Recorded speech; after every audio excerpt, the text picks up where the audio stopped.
Okay, we're live. Okay, we have transcoding. Okay, we have transcoding. Okay, we have transcoding. We do have the transcoding. All goody good. Quick bit of social mediaing, I think. Savik, hello, welcome to the stream. How the devil are we?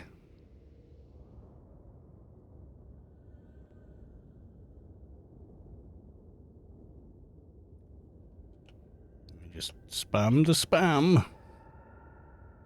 Have I missed all of Hodorraid, or have I got time for real pand? Kind of hoping for a real pand. I need the thing. The mission update for shutting down the terminal. And I can get the star sorted out on this character. That'd be good. Let's get this social media spam done, and then I can pay attention to what's going on. Come on, come on, come on. Okay, there's that. We've twitted and everything else. So, yay, go us. You're good. I'm glad to hear it.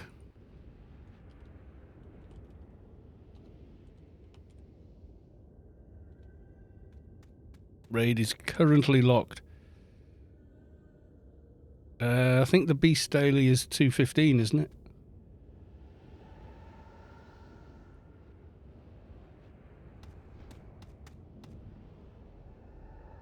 Mihalik, welcome to the stream. Good to see you.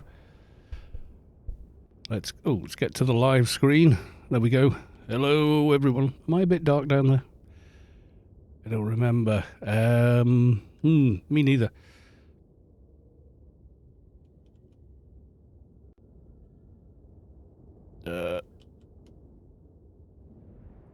I don't know which one they're doing. I'm guessing they're doing iPande, and I've missed the beginning of iPande. Title 205, yep. I handed in, well, you missed it, but I died at the, surprise. I died at the end of the raidage last night. So I just got a regain XP can, etc. Evil Space Quest. He's very evil when it comes to me. Okay. I think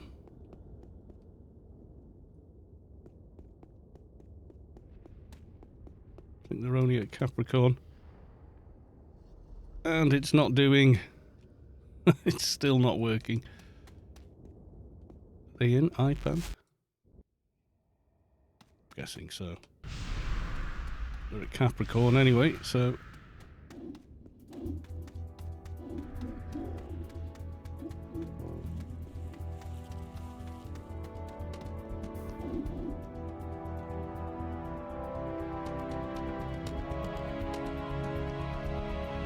Bit of a lobby to be running through.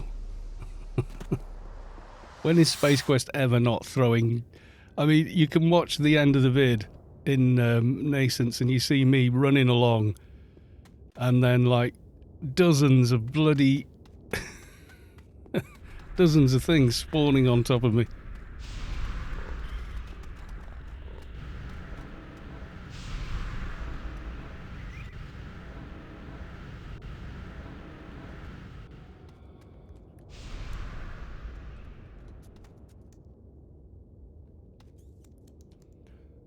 Why only one person out of all that is the one it's decided it's going over there? None of the others.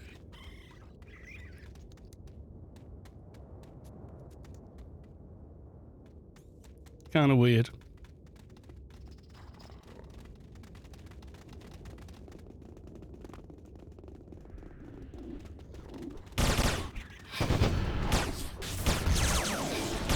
Try and get some of these over here. I'm not a proper emp till at least 2:15 when it comes to big raids like this. Just not in the ballpark.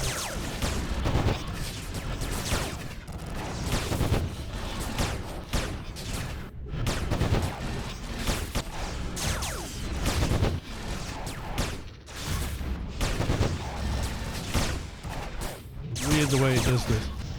Maybe it's when I crash or something like that, it just drops all the settings, I don't know.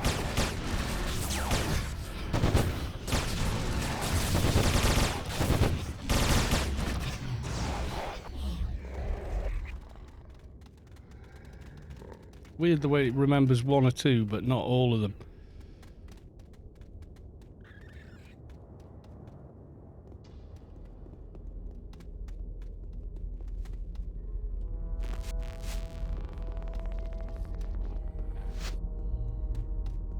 Run, run, run, run, run, run, run! Soto Mahoney, welcome to the stream.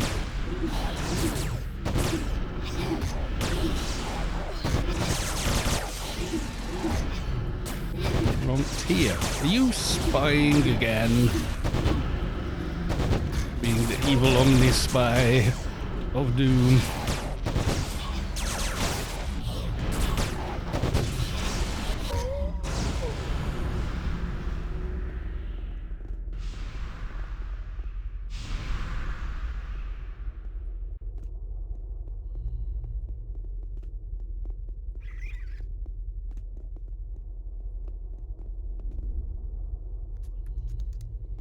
Just an agent doing agent things. Yeah, right.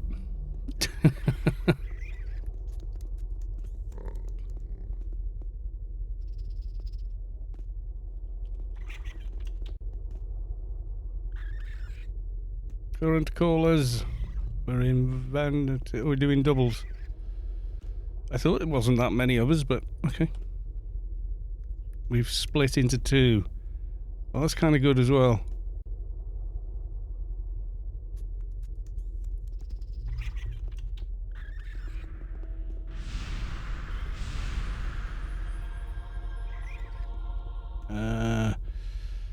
Bar 3.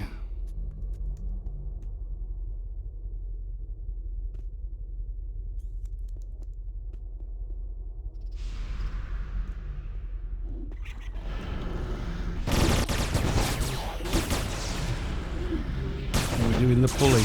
We're doing the pulling.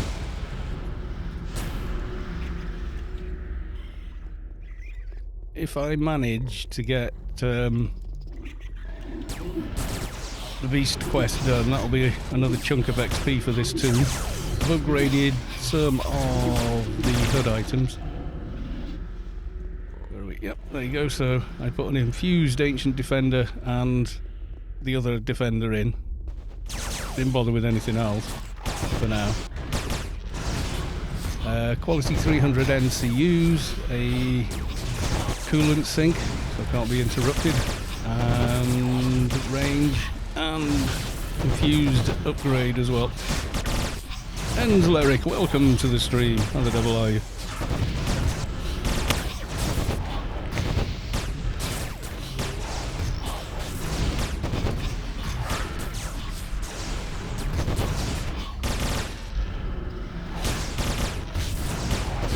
We're getting there slowly but surely. Yesterday was completely bonkers. It really was.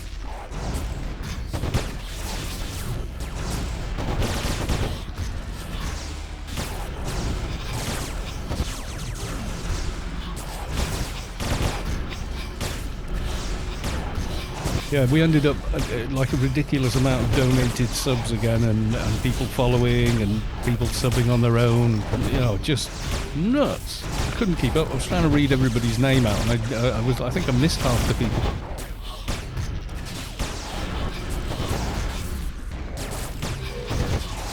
Hey, Carl, it's Heather. I fancy to change, but minus the ban hammer. You don't want your ban hammer? Welcome to the stream, Heather. How are you? Are you okay?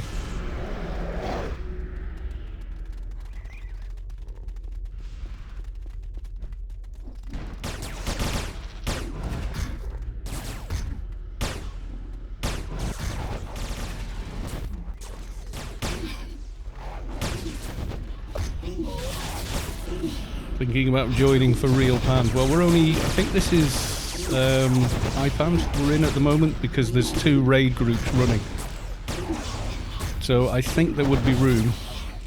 for real Pan, but it's probably full in Team 2. In fact, they probably appreciate you trying to join now, I don't know.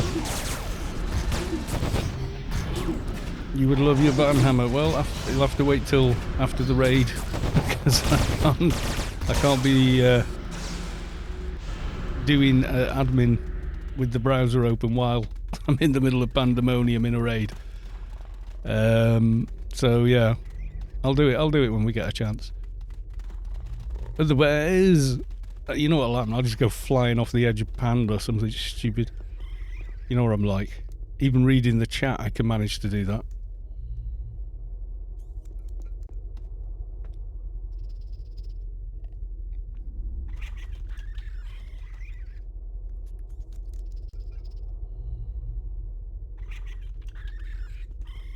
That's not bad, winning that for 21 points. That's, oh, God. Where do I... See, that's where it sounds about the best, but you can barely see me now. Is that a bit dark? Yeah, that is a bit dark, isn't it? Hang on, this I can do without dying, I hope. Yeah, that'll have to do. Yeah, now you can see me a bit better.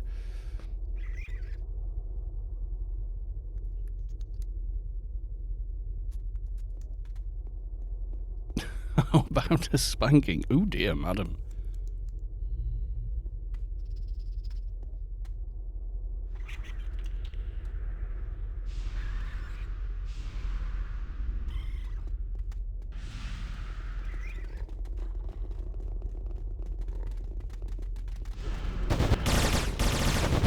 Kill the pink. Always kill the pinks first.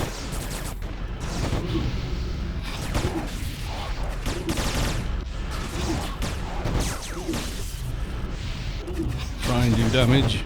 Probably fail.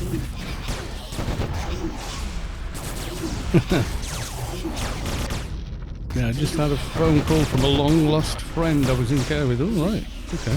That's kind of cool. Hooking back up with old friends.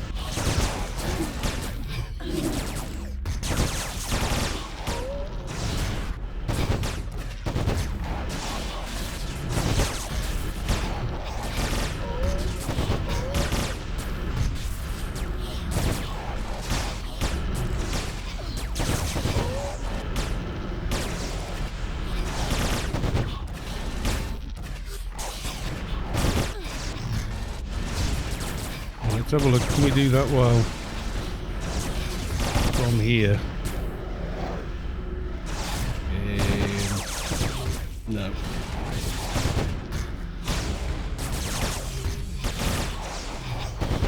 have to do it from the browser. We're going to do lunch soon. Oh, you sound so American. You're doing lunch.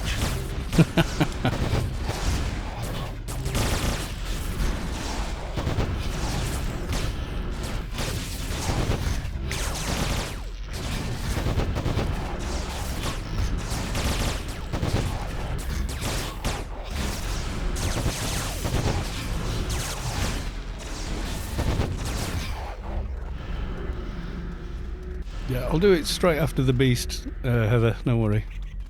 But if I start up Chrome, I tend to end up crashing. So, let's not crash in the middle of pandemonium.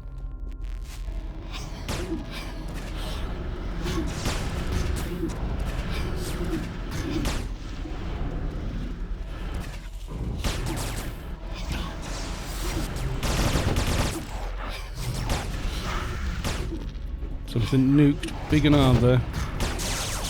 Gamel1111, welcome to the stream. Good to see you. How the devil are you?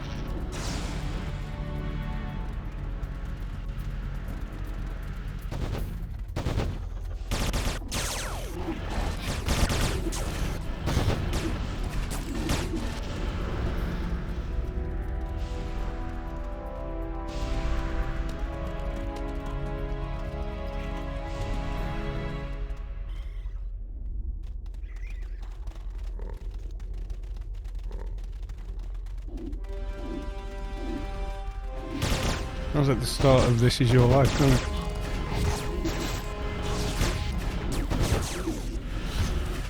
Okay, we has everything in the zone.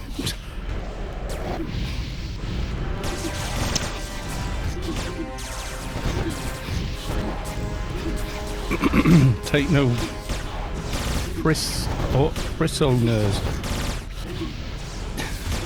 Literally everything. Yeah, I think maybe Mongo'd a little too far.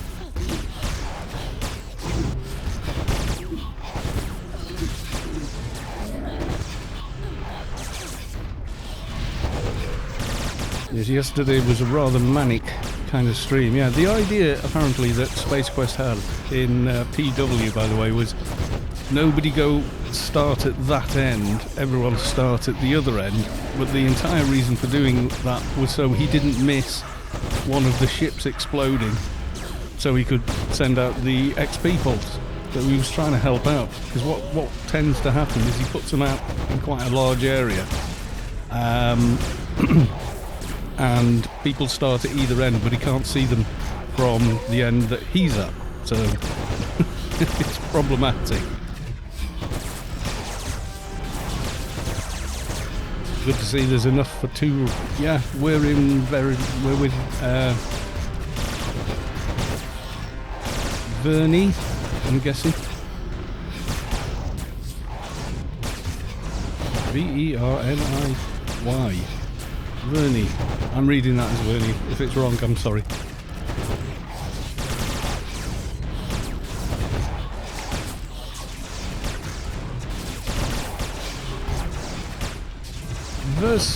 Pago, good evening, how are you today? I see someone's been crazy enough to gift me a sub. Yeah, it was probably last night. There was a load of gifted subs going on last night.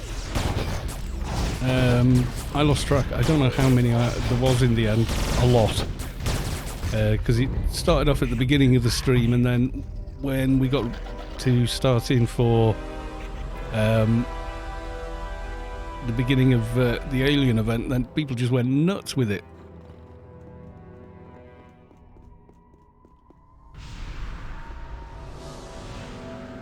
Yeah, Twitch tells me in the stream summary that it was 161 people watching, which is kind of nuts. That really is kind of bonkers. Londis, welcome to the stream. Yeah, you know, little game like Anarchy Online, 160 people watching it. It's just bonkers. Well, I hope Keena saw that. I think she ducked out after a little while quietly, which is, you know, fine. Especially seeing as I cornered her and went, "What about shirts?" Which was taking the mick a little bit. But you know, you gotta ask when that sort of thing's there, haven't you?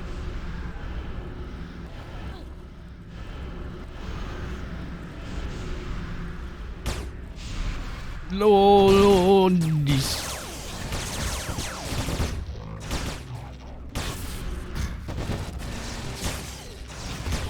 Yeah, well, I said at the time, I said, Keena, is it Keena? Because that's the same as my grandmother's name, my nana. And she went, oh my god, yeah, because her real name was Dominica. She was Italian. You know, she was born in Italy, turn of the century, and then emigrated to Great Britain. So yeah.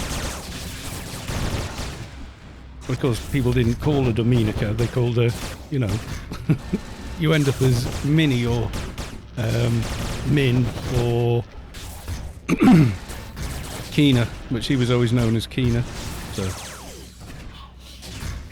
just like a happy little coincidence.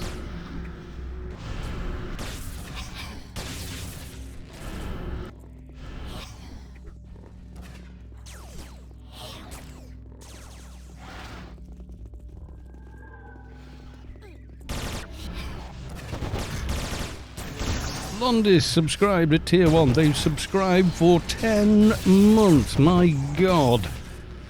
Thank you very much, Londis, for the resub. Much appreciated. I know, 10. I can't remember when I started doing this. I wouldn't have thought it was the middle of last year, wasn't it? Was it the middle of last year? Something like that. Anyway, yeah, I think it was like the middle of last year. So here we are. You know,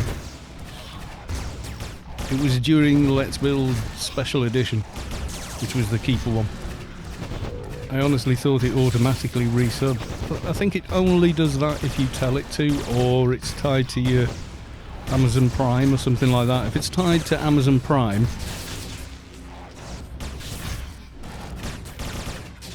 then yeah. It's not face ache, Londis. Okay.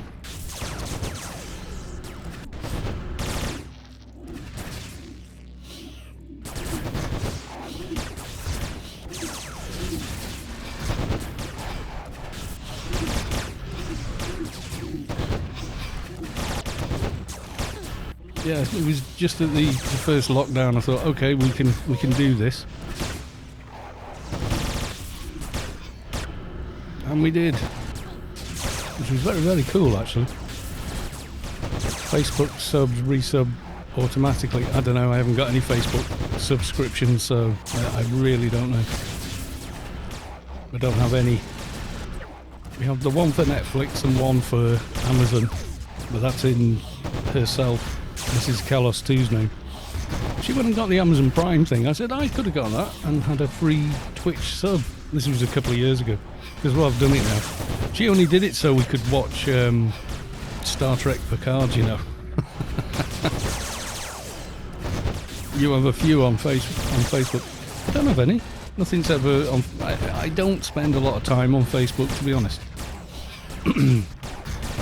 On this highlight, ahoy! Which is kind of cool. Ahoy!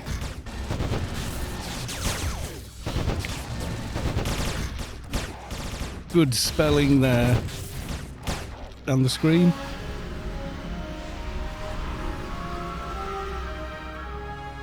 The mission probably drowned it out. More questions, there we go. If the beast is really, really dead, I don't think I've got any points whatsoever at the moment. Tell Hodor. No.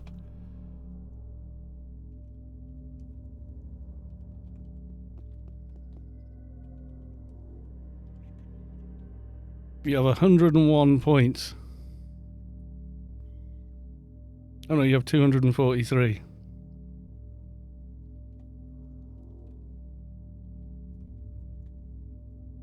Oh, it's at 300 already.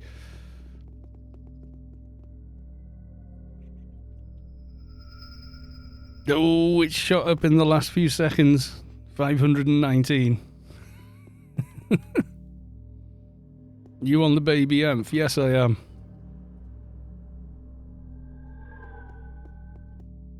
Baby Amph seems to be in the... There you go.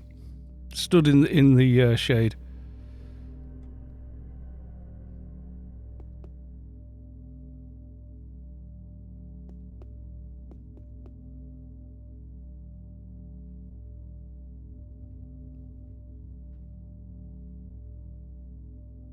We raid 1 or raid 2? I have no idea.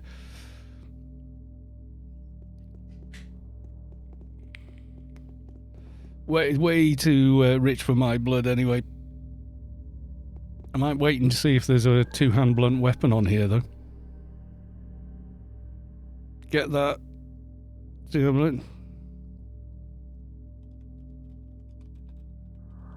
Sounds like a plan. It's harder to get on than the OFAB Bear though. Like I've got that sat ready to go, I just can't get the stats. Can't get the two-hand blunt.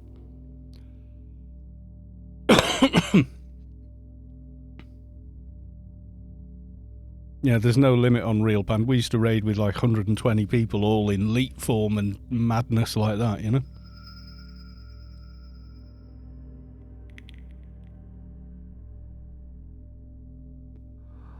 One DD race with Krat and I don't even have alphas. Oh, I wouldn't have even scored, I don't think. I'm so slow with this weapon, it's annoying.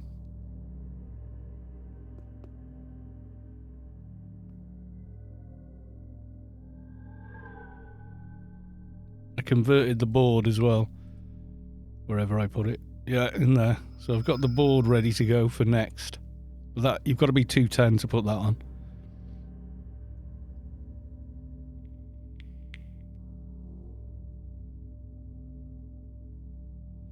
You think I should get the meat tenderizer?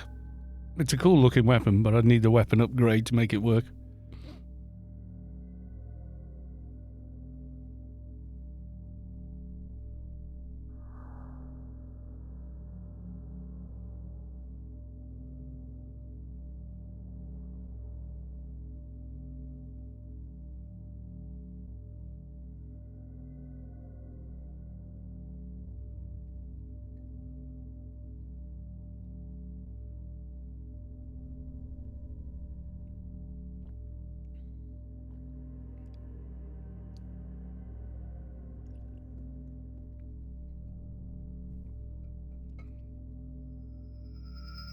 Alright, someone got their beast boots for only 1 point.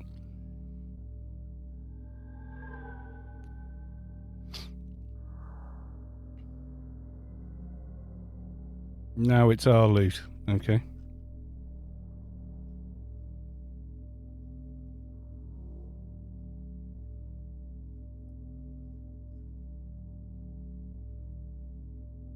Right, helmet. I don't think there's a box here, so... Bear87, welcome to the stream.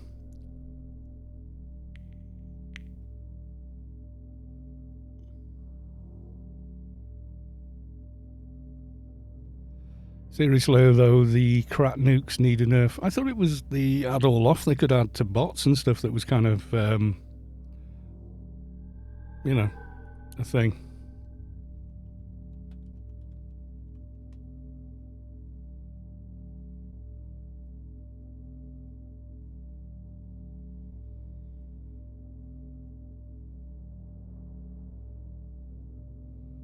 There you go. 1 point for the helmet of hypocrisy. It's quite useful when it's upgraded as a twinking item as well. Doesn't it have a lot of treatment and intelligence on it or something like that? On the upgrade version. Yeah, treatment for 30. I think you get 40 and then I think intelligence as well once it's upgraded. I think. I'm not sure. Bots are busted too, but the nukes are not normal either.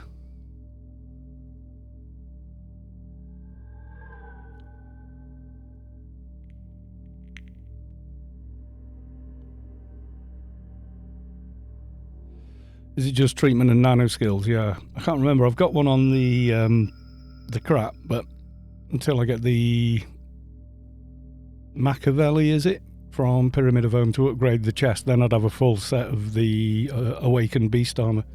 But I quite like the armor they're wearing anyway. Combined merc and, you know, assorted bits and bobs.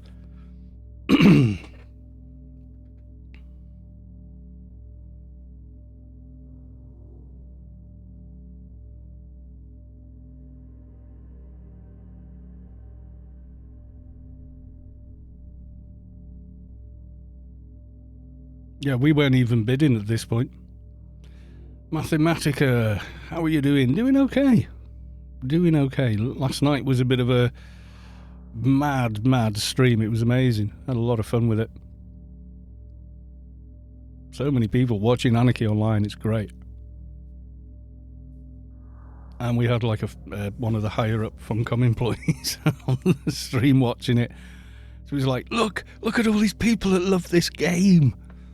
Keep it going, please. What item is needed to awaken the beast stuff? There's 2 different items. They both drop from Pyramid of Home bosses. I can't remember exactly which ones, but yeah.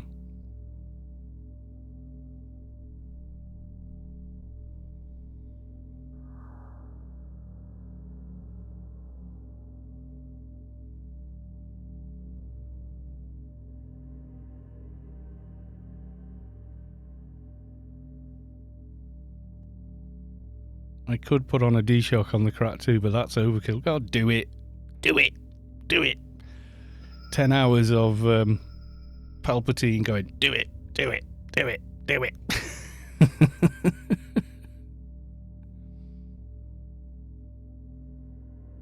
No, you need the beast armor to begin with, but yeah.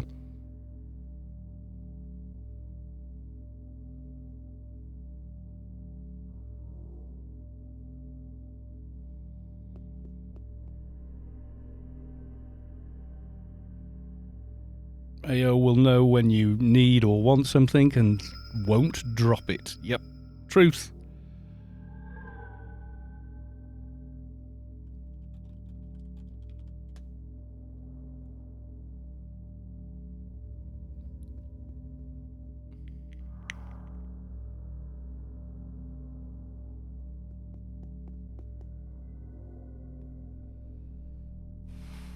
Sector 42 tonight. Yes, I'm not 100%. I'll be able to make it, though. Mrs. Callis 2's back in work. She's already been to work, come back, had dinner, and she's gone back again because they've got a new menu starting next week or whatever. So what they always do is have all the staff go over and try it all. But she doesn't know she's got to lift back.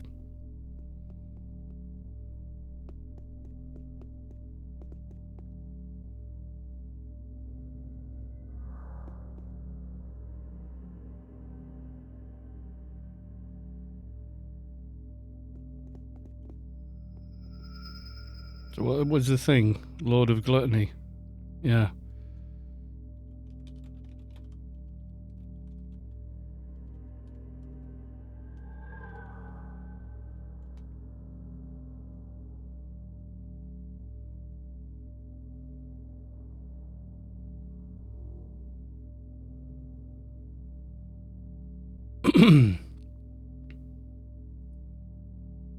There we go. The darker side. And I'm going to pass on the rest. Nobody wanted it. Someone will grab all that.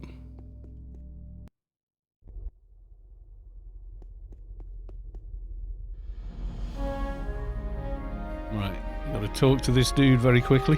Got a load of XP just for that as well. Who are you? What are you doing here?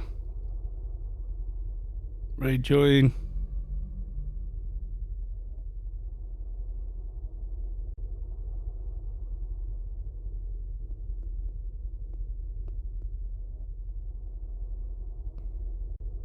I heard Carl is looking to do an all-night Eumenides raiding stream. Oh, yeah.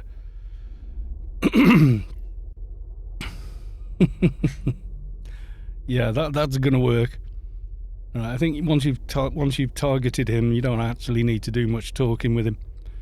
Goodbye. Right.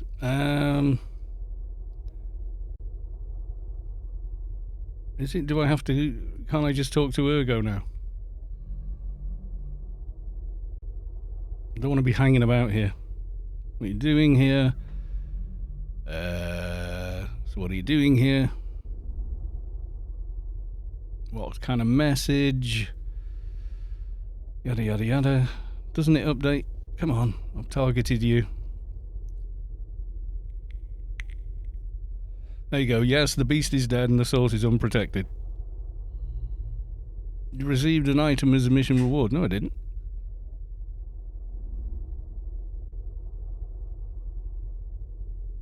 Vulpu, hi all, lurking in chat till ear-licking ASMR begins. When's that happening? There's no alien raid tonight that I know of, at least. Stand by for termination. Goodbye. Right, okay, so now I talk to Ergo again, I think. I need to be quick. Talk to Ergo, get star. Come on.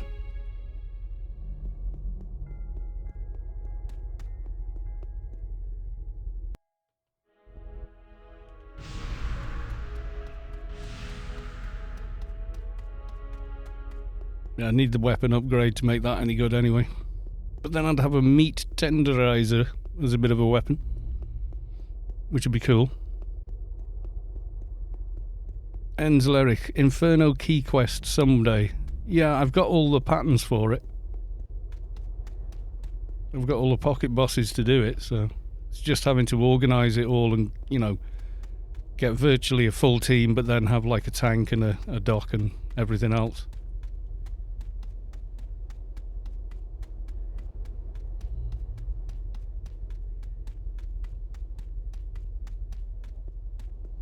Don't forget to jump from time to time in real Pande. Oh god, yeah. You can see on last week's stream, I'm stood nowhere near the edge of anything, and suddenly I just teleport down to Omni HQ. Because reasons. You'd like it on your fixer as well. Okay.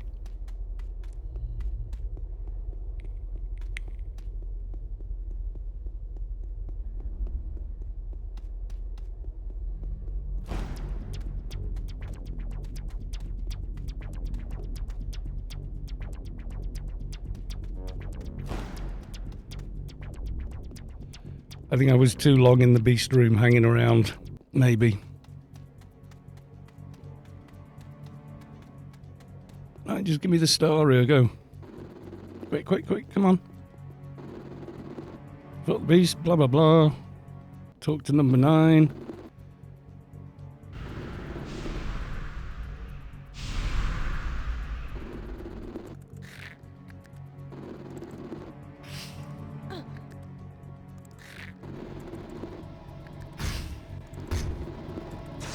Get through the dialogue.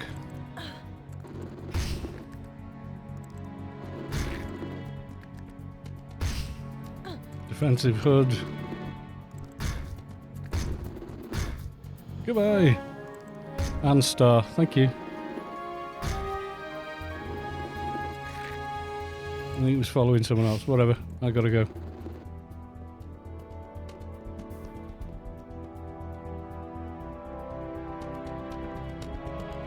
Protect the little M for all cost. That'll be okay, don't worry.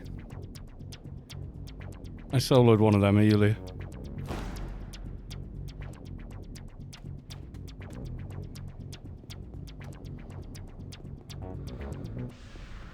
Ta-da! Right, so Beast Star level from 200. I think that's going to go in. I think that's going in there. Oh, 1500 complet. I can do it, but I need to re-perk and stuff.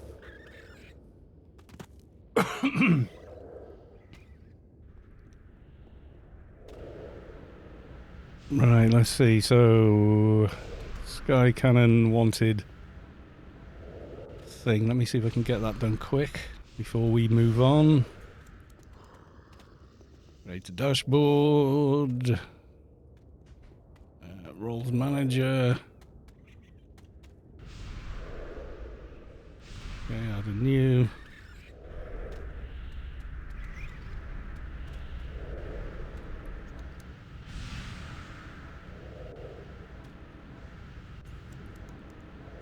Sky Cannon 2-2_2_0.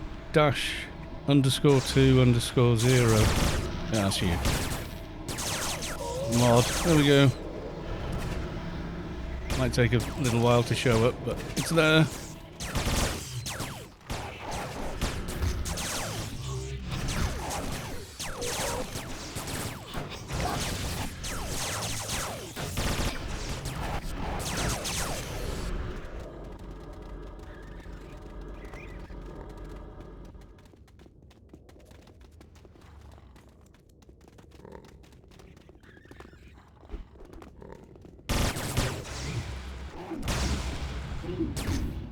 Alright, there we go.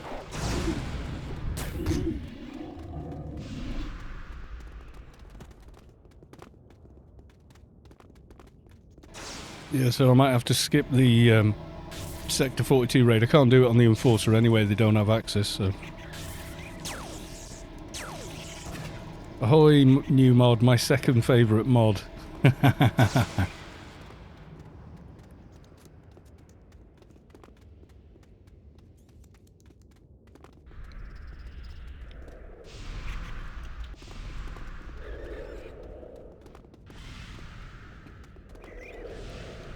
Yeah, see, it's not It's not doing the do at all.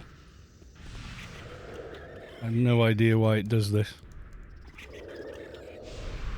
Why can you not remember?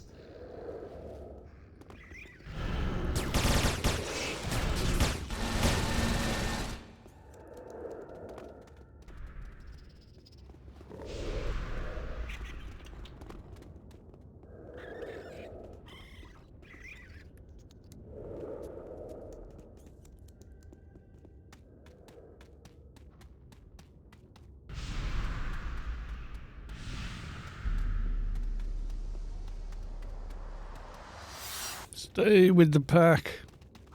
The pack is strong.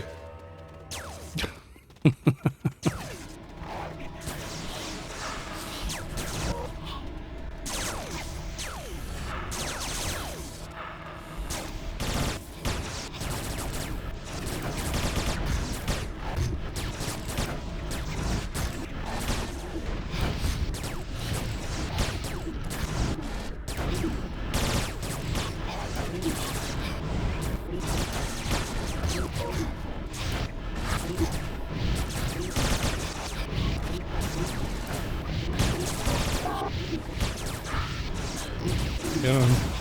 There we go.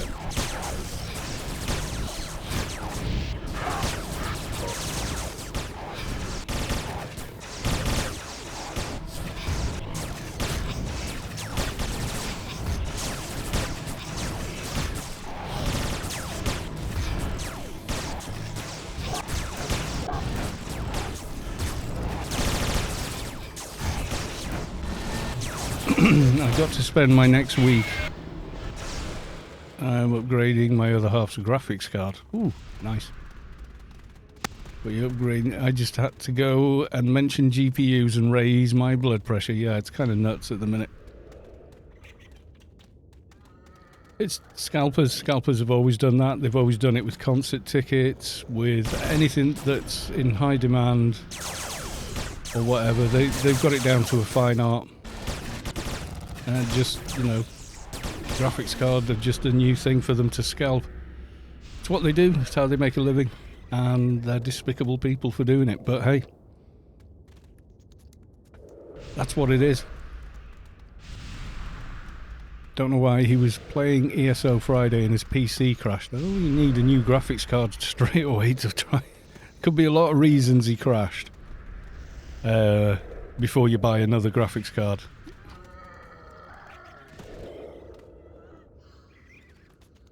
Yeah, give it a clean out, check over, check all your connections, check the power supply's rated high enough, check all your drivers, and then do a burn-in test with something, you know.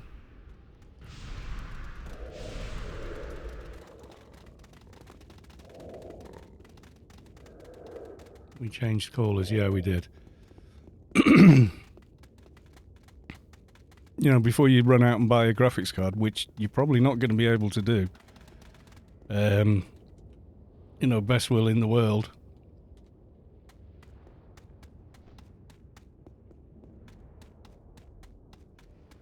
They are in really scant supply, and the current prices are all completely up the wazoo. They're completely bonkers.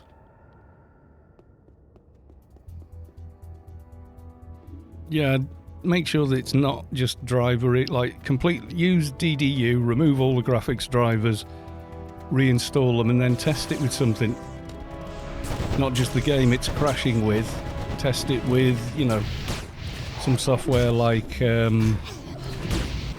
Thermark or something like that. Stress test the GPU. If it keeps crashing or whatever, usually a bad GPU will give weird graphical errors, like little green squares everywhere, and sometimes refuse to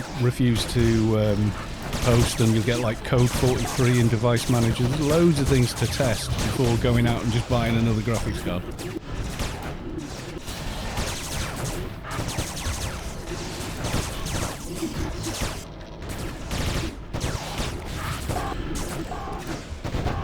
Yeah, someone offered to give me their 1060 last week, and I was like, if you're in the UK I'll take it, but if you're not, it's probably, I really appreciate it, but it's probably not worth it because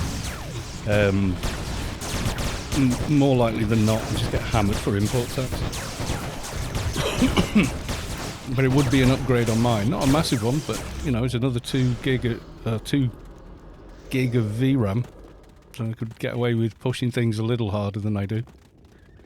Wouldn't make a big difference to Anarchy Online, though, I don't think. Welcome to Brexit land. Well, it's... Before Brexit, it was like that.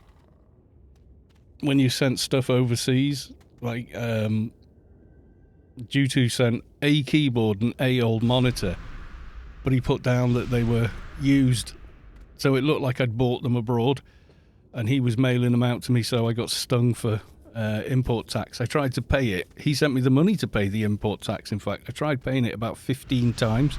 It kept saying it had gone through, and then 6 months later I got a letter from FedEx saying I needed to pay the import tax. I was like, wait, what?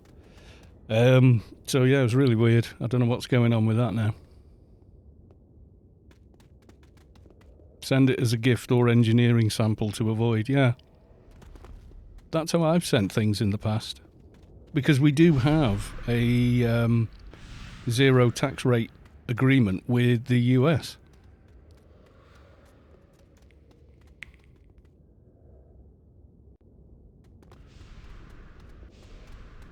Yeah, well, open it up and give it a good clean out, you know, get all the dust and crap out of there. I mean, if you clean your PC, you should be cleaning it once a month or something like that, depending on the situation of where you live and everything. I need to open that window. It's too warm in here.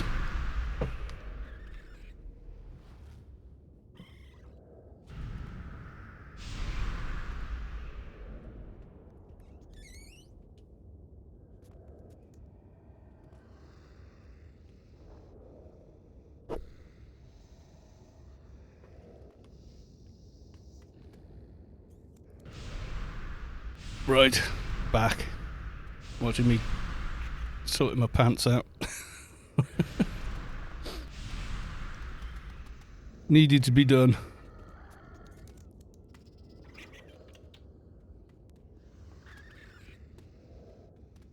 Yeah, it could be driver corruption, could be a loose connection.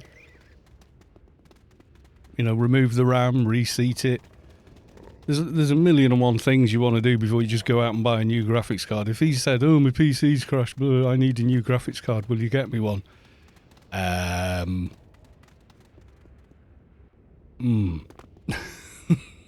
This is all I got to say to that.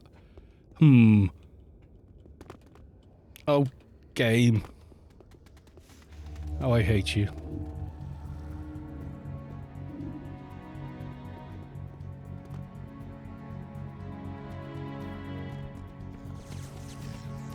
Yeah, I'd go through all the normal steps. I mean, you could check Linus Tech Tips, Jay's 2 cents, diagnosing graphics card issues. Watch a couple of those videos.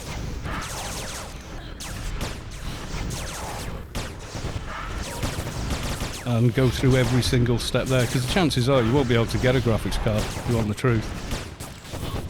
Even if you need one. You'd be looking at the second-hand market and paying way over the odds for one.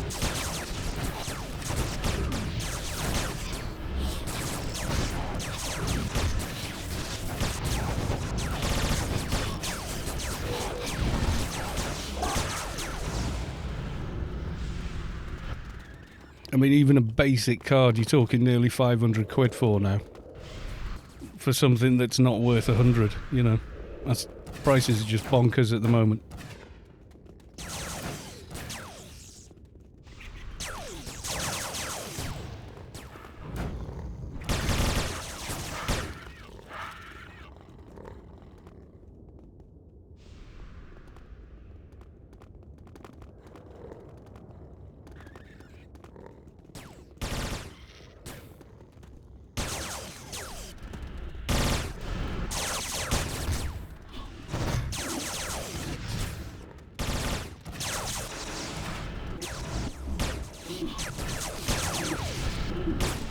Yeah, that is the truth, because they delegated out the I mean, if I wanted a new system now for the first time in like 30 years, I'd buy a pre-built system and just rip out the parts I wanted, or try and get a pre-built to order, because you just can't get the spare, you can't get the separate parts anymore.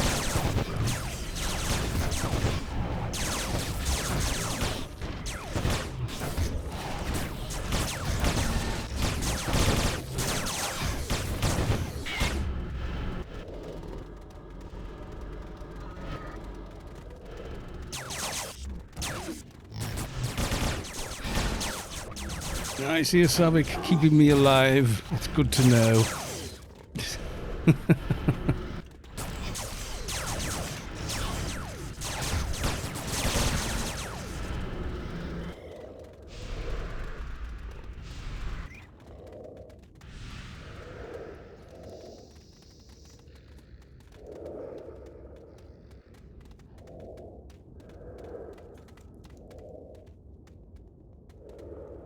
Yeah, people did run up. I was waiting to be told to run up. And Savik is the official bodyguard of Chaos 2. Do you know, when I was lucky enough to buy an MSI Stealth 15M laptop, live in a very small studio, comes with a 3060, it was cheaper to buy the laptop than the card on its own. Yeah, I mean, the laptop version's slightly cut down, but it's still a bloody good graphics card, effectively, you know. They still tend to have, like, you know, dedicated memory now and everything, so it's not like the old days where integrated graphics were terrible. You know, they were like okay for Word and PowerPoint, but no, now they're way better. Wise Guy FSB, welcome to the stream, by the way.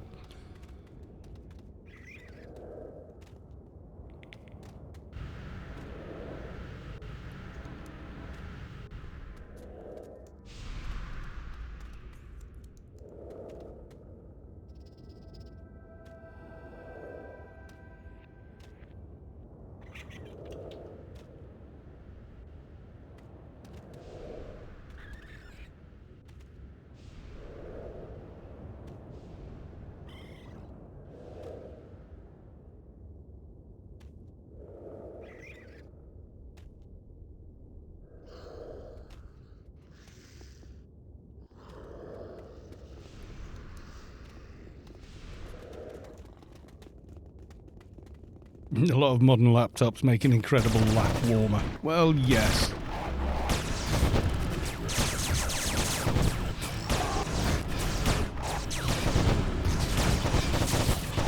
Yeah, semi-decent. I mean, for Anarchy Online, it's more CPU, I/O and RAM that make the biggest difference.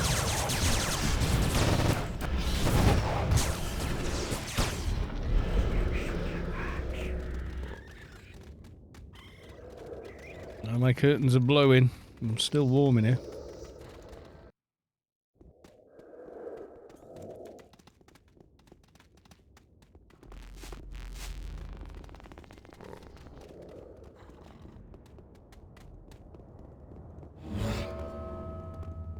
I was hoping for a bit of a through draft.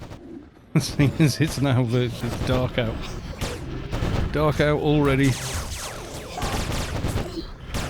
I need to have the phone nearby, I think. It's downstairs again. I didn't bring it up with me. Damn it. Should have it here. Fight! Hit something, you stupid toon. Yeah, modern laptops are surprisingly good. I just like a desktop because it's down there and you guys can't hear it. No matter what I'm doing. I can't hear it either. It's sort of wrapped in everything.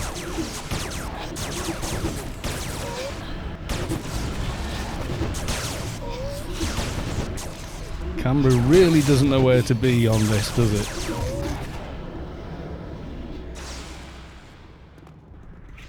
Just with the whole work from home, running Zoom, PowerPoint, company server and a browser, get plenty demanding. Oh, right. Modern laptops are built for that kind of thing, really.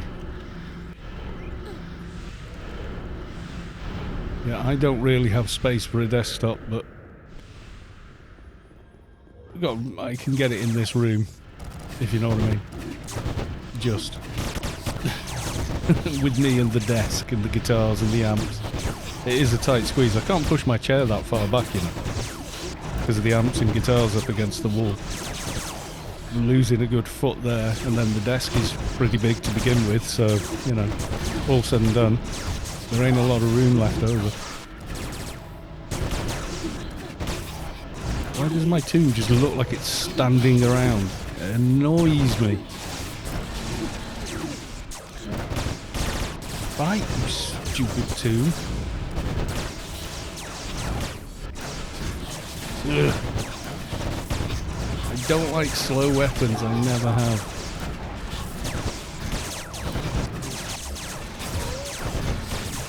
Makes it feel like the game's running in mud.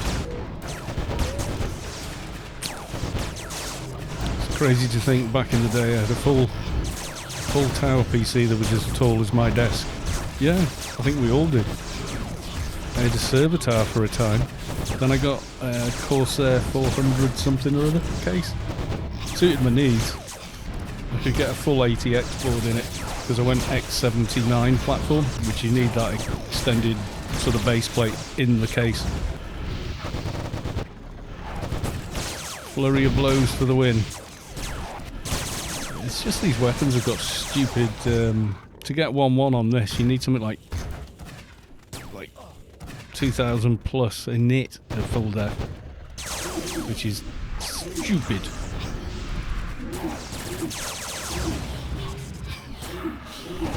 Yeah, that's probably more power.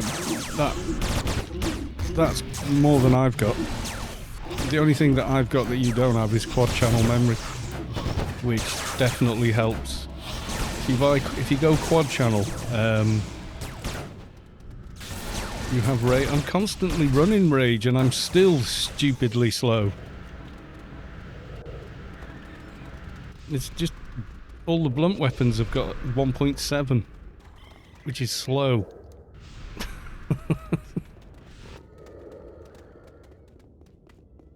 $650 Ti inside a laptop's a perfectly good card. You could play a lot of games with that as long as you don't want to play them at really high resolution with all the iPande switched on.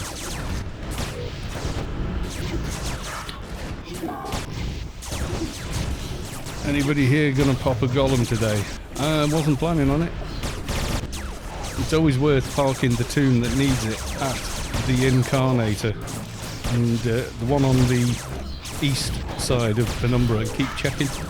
Like every 15 minutes log that tune in and have a look. Definitely recommend doing that.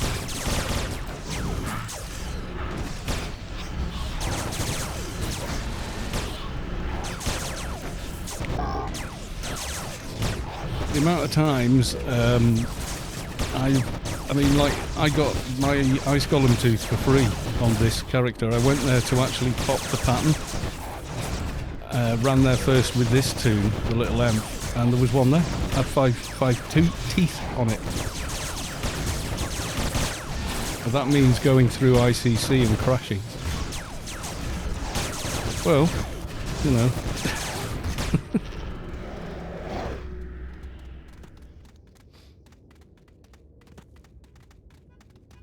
And someone's discovered their car has a horn on it. By the sound of it.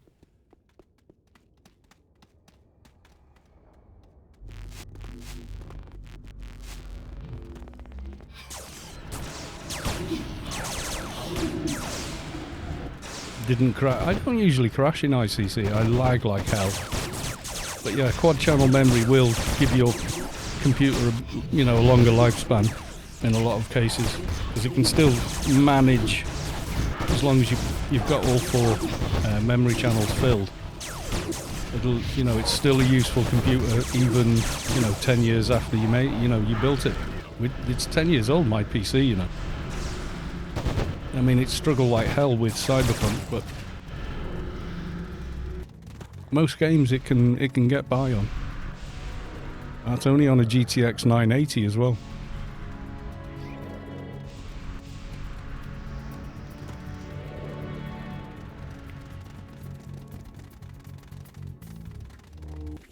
I just look after it, you know, keep it clean, Make sure I change the power supply every 5 years, that kind of thing.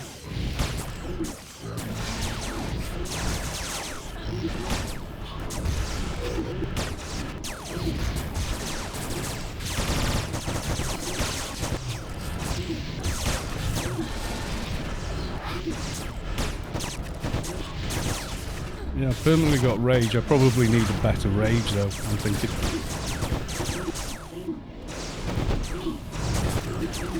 We're not doing well with callers here, are we? And calling is not seeming to track too well. Callers need to remember they need to start each fight with Q. Because otherwise sometimes it just doesn't track when people use assist. The thing is, if you've only got as far as Penumbra, you should be saved in one of the gardens there.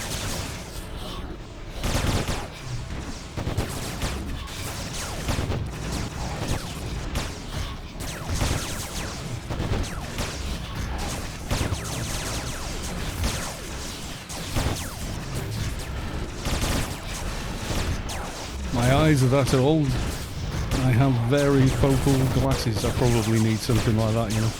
I can't read the back of jars and stuff as easily as I could. Can in bright light, but that's the pinhole camera effect you get with your iris. But in poor light, nah, it's not happening.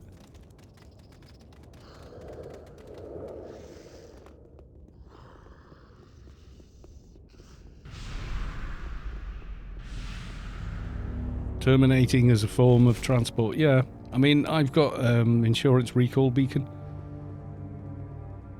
for every character, which is a massive advantage. They're well worth the 50 vet points. They save so much time and effort, they really do.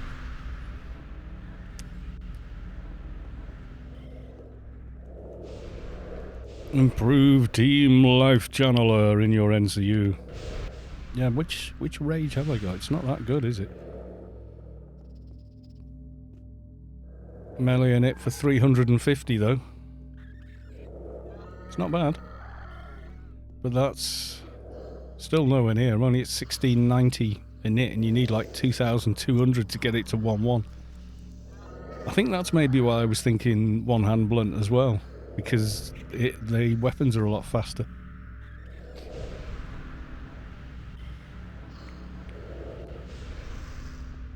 I need to go shopping. Watch Ward in your NCU is your best friend. I don't know if it's there. It probably is. I have more NCU. I've upgraded my NCUs and stuff.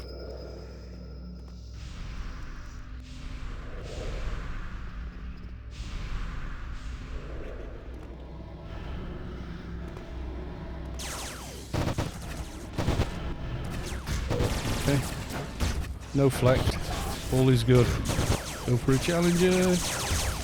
NCU. Too many other buffs running. These are quality 300 Yuthos, and then range increaser, coolant sink, and a recompiler. All quality 250. There's a handy item from Dreadlocks. Yeah, the Enforcer thing. Someone very kindly, they know who they are. You need 1,000 in stamina to equip it. No, that doesn't give any. Gives our double death and max health and strength. Which is quite. I mean, I'd use it anyway, but.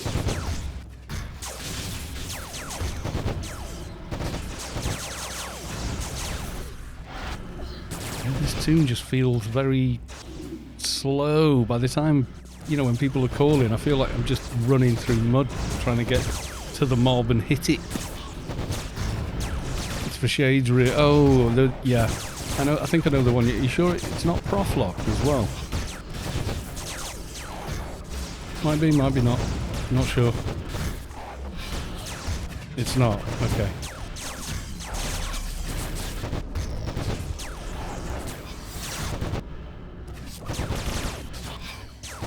Yeah, it's the wind up before the weapon starts doing anything that just feels horrible. To me. Just me personally, sort of thing, you know?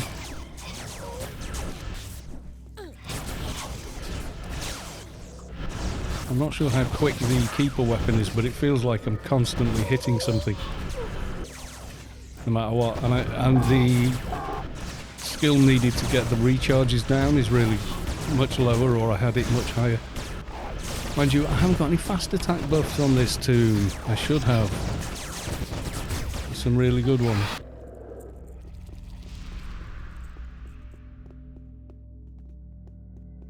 There's no portal in. Oh, I managed to get on that side. Wow.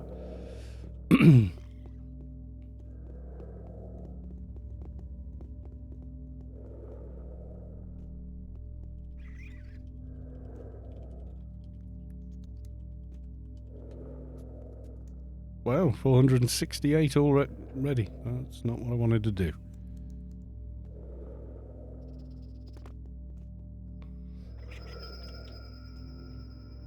A crazy expensive ore from diners, yeah.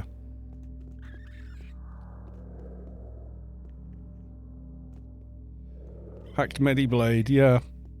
Everyone said at the beginning, no, you need to go two-hand blunt.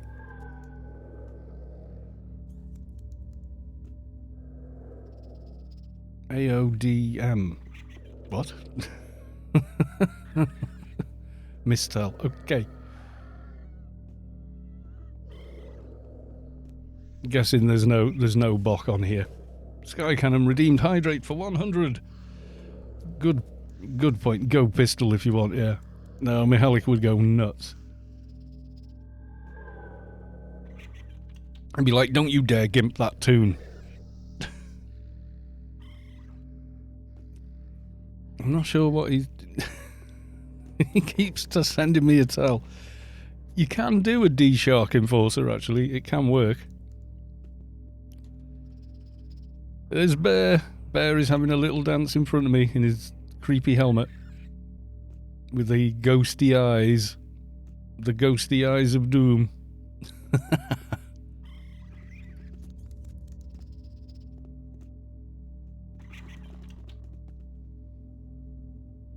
Further of the Fanatic, yeah. Two-hand blunt for Enforcer or GTFO. I've already said hello default, yeah.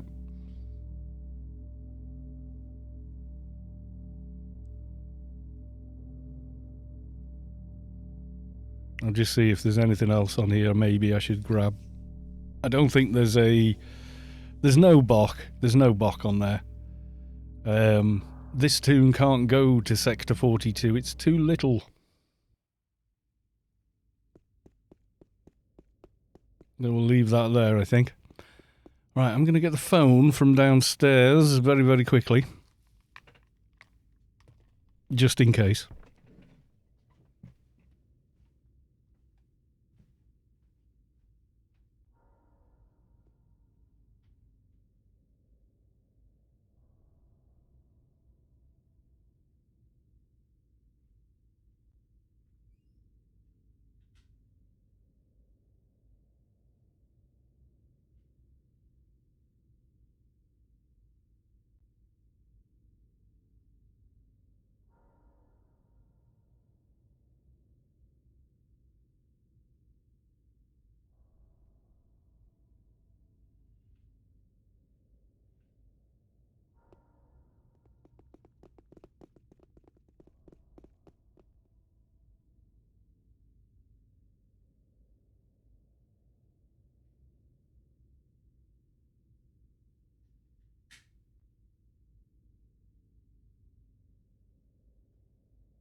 Okay.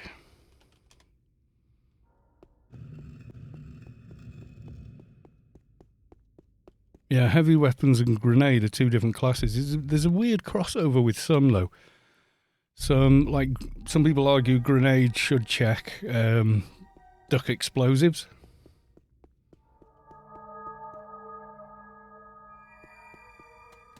I'll be outside waiting. Oh, God. Wind chime. Oh, thank you very much. Can I... No, I need some buffs. I think. Nano and casting. Oh, I'm not far off, hang on. Yeah, I'm at that in-betweeny stage where you've got to swap HUDs to buff and... Right, so that puts my... 1381, but on this weapon...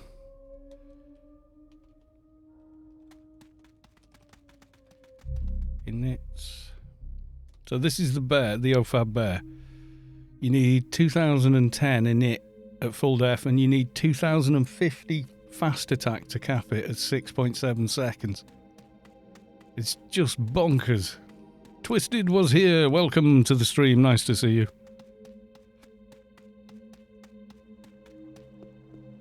So whatever I do, I feel slow. Flurry of blows is great, but it doesn't last very long. Right, what have I got as a rage? Mongo break. Let's have a quick look on one of the big ones. Let's go to AO, not AOU. AO items, let's have a look. Nanos, Enforcer. Hang on, I'll let you guys see all this rubbish I'm doing now. So, let's have a look.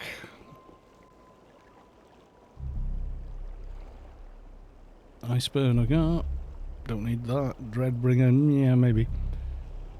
The Fervor of the Zealot's quite nice, but not far off casting these now. Getting closer to that one anyway. That's the nano deck.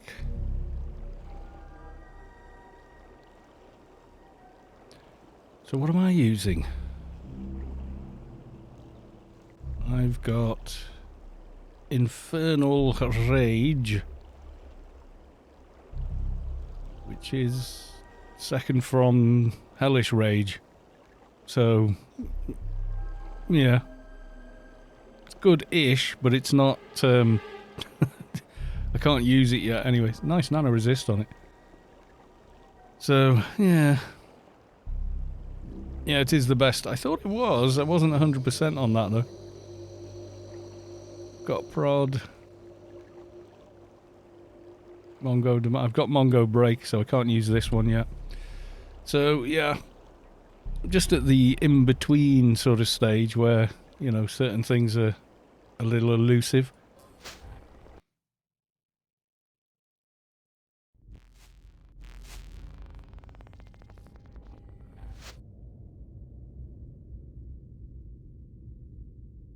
Yeah, some of my buffs are running out, I think.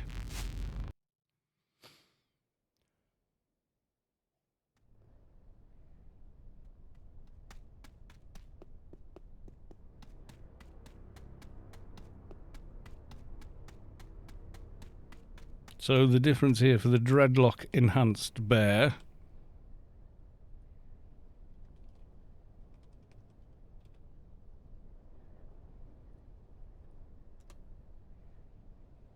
Quality 300, it's the same again. I don't know what they're like on the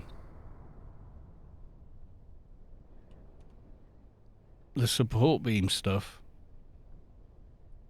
But there's level requirements on them anyway, so with that, melee and it, 1688 with rage running. So yeah, ask for a... Oh yeah, offensive steamroller. Yeah, I've normally got that running. I don't at the moment. I'll say. So yeah, I did all the implants as best I could without going nuts. So they're all like 160-ish, 150-ish ones.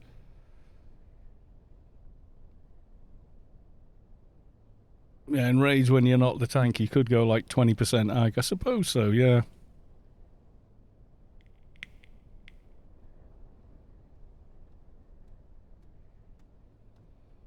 with your buff as well, I've got 30k HP already, which is not bad.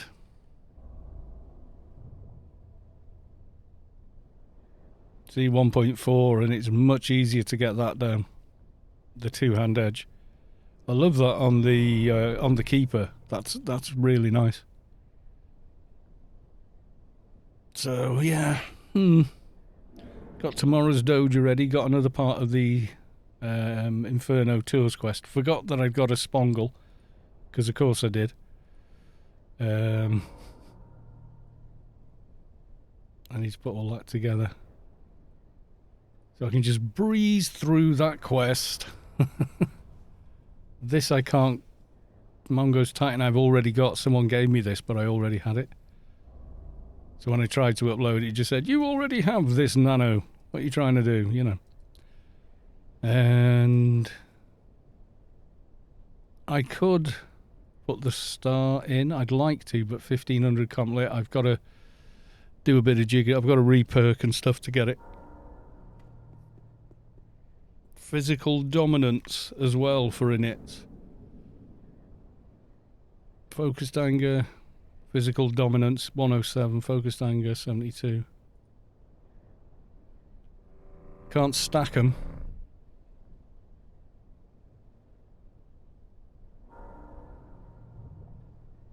Important thing, you need an AC/DC on this toon prior to reaching 220, because you don't want to tank in Hodor for all eternity.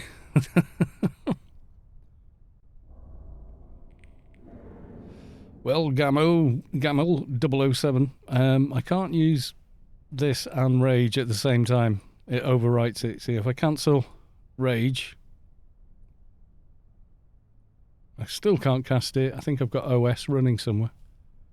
Yeah, there you go. Offensive Steamroller is already running. So with Offensive Steamroller and that,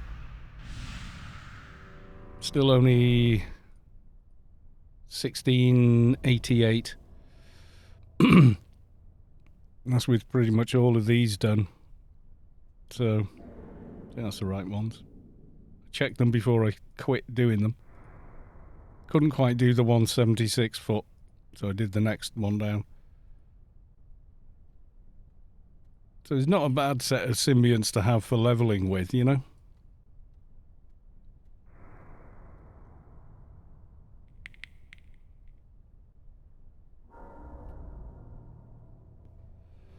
The Summit reckons I go sort of about there-ish, yeah. Iron right hand, yeah. So we've got the living, which is a 154, and the hand, which is a 154 as well. Do not forget to troll your dock with Rage, always a funny thing. Yeah, I've done most of the bits and bobs on this, so yeah. I had that one before. Some of these are the old ones,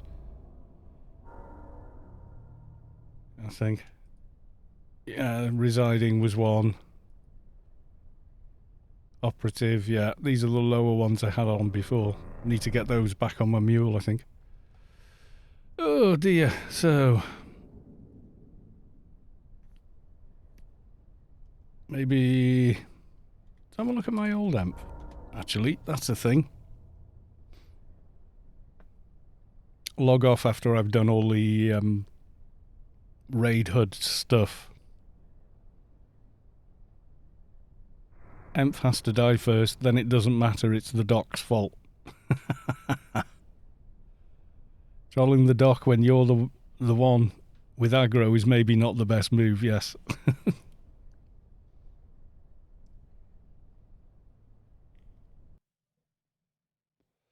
Here's my original Enforcer. He's one hand blunt. So I already had the hand-me-downs from him, which would have been somewhat of an advantage, I suppose. But he's... see, he doesn't even have the same init that mine has. Got a thigh here.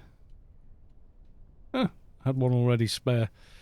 But yeah, he's in, I think, full Yeah, full beaters at least. Yellow belt. He's done the beast quest, got the star, got most of the other pieces. And then gear-wise, he's got the helmet, the back piece, and the shoulders, which is because he's one handballant, why not? And then Jathos chest and that, and then for whatever reason, quality 230 pants, I don't know. Sturdy detention boots, a regular hold helmet bay. But yeah, he's got no hand-me-downs really.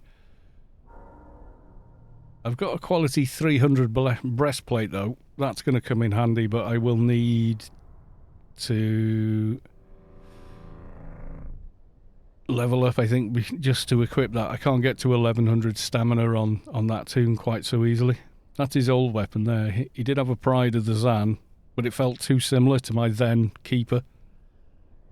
So I made him one hand blunt, just so it felt different. Actually, while I think about it, let's take that out of there. They've been enhanced. Penultimate, they're enhanced. Can't trade them. Yeah, they're the old stuff. Will provide quality 295. Do not buy. I won't. I'm going to log a mule. Trade this over. It would make sense to have that chest piece, but I can't get to 1100 stamina on the toon yet. I don't think, anyway. Maybe with sleeves and braces. Yeah, I don't know.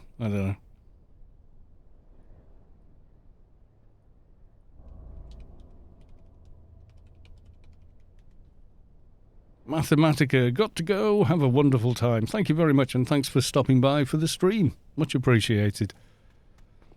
Right, let's have a look then.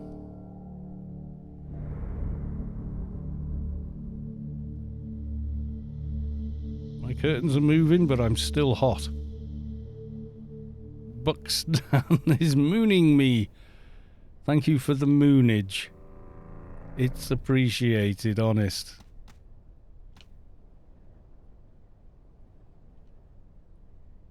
What are the inits on that? You've got the beam, haven't you?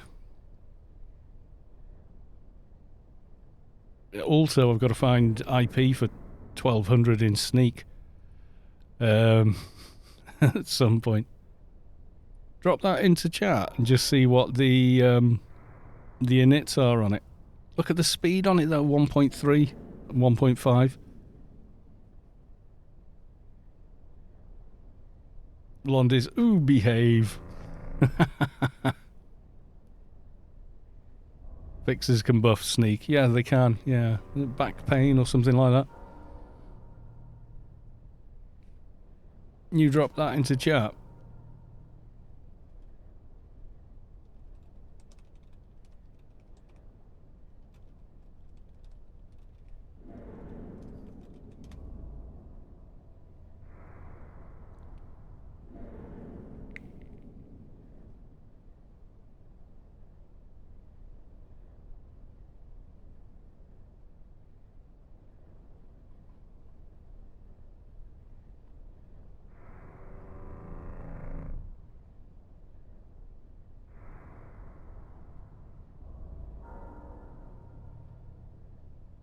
Year, says Buck Satan.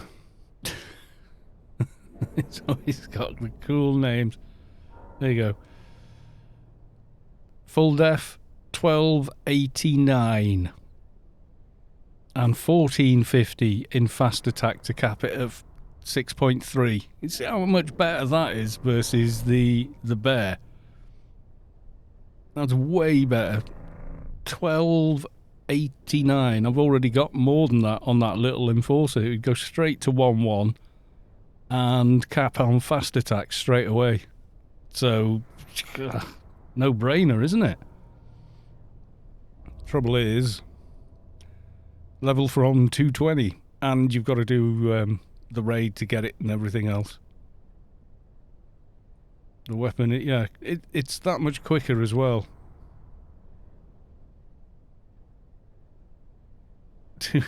Thank you very much. I'll give them to the mule. Otherwise I'll forget. Yeah, I don't think I can get 1100 stamina. I don't see how. Not really, anyway. Well, she'll have a look. Because they sell for like 600 million at the minute. God almighty, I used to sell them for 40 million. Used to farm them with my fixer and shade. Sell them on GMI for about 40, 45. So, that's nuts. Why is everyone so nice in this game? I think it's a more mature player base than most other games, is the honest answer. And people tend to act more like adults when they're older. At least you would hope so. You usually find out the people acting most like an asshat tend to be the younger people. I'm not saying that means all younger people are asshats, because obviously it doesn't. But I think older people have tried acting like an asshat in real life and had their teeth knocked down their throat. Because that's what happens if you go around acting like an asshat in real life. They get away with it online and then they do it in a bar one night and somebody bigger gives them a hiding. And I think some of the older players kind of like, yeah, we've been there. You know, old geezers, yeah. If you're old and you probably know better, is the simple truth. Right, so 1 quality 300 chest piece, and 1 and 2 donated bios. Thank you very big. Trade this over. Oh, hang on. I got... Make some room. Put that doja. That can go and live in there for now. And the beast star as well. Right, now I've got room. Okay. Stats don't change when you upgrade. Where'd it go? Ah. So the upgraded version gives 80 to two-hand blunt. Did you have the bringer and element of radiation nano? No, I've still been running around, believe it or not, with the little Arete bracer that gives you automatic poison damage. 1100 stamina on Solitus is a bit more of a climb than it is on Atrox. I have spare on mine. Come to Fairtrade Borry. Okay. I think we got time. We got like, what, 15 minutes until Sector 42.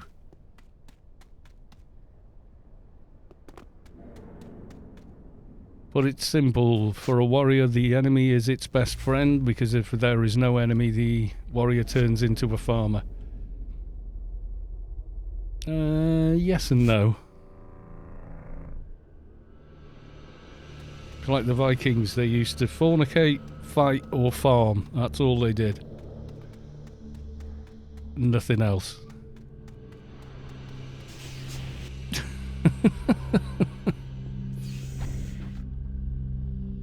You feel the core of your being shift as the source makes room for a divine presence. The hell? Mepperts has reached enlightenment. Congrats. Oh, outside. Okay.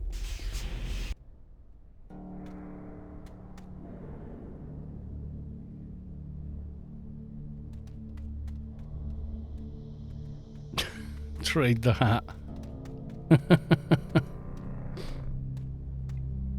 Yeah, you know what farming makes you? Fit and strong.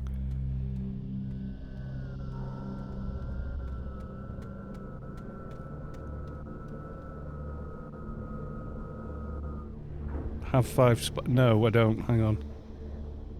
Yeah, let's make some room.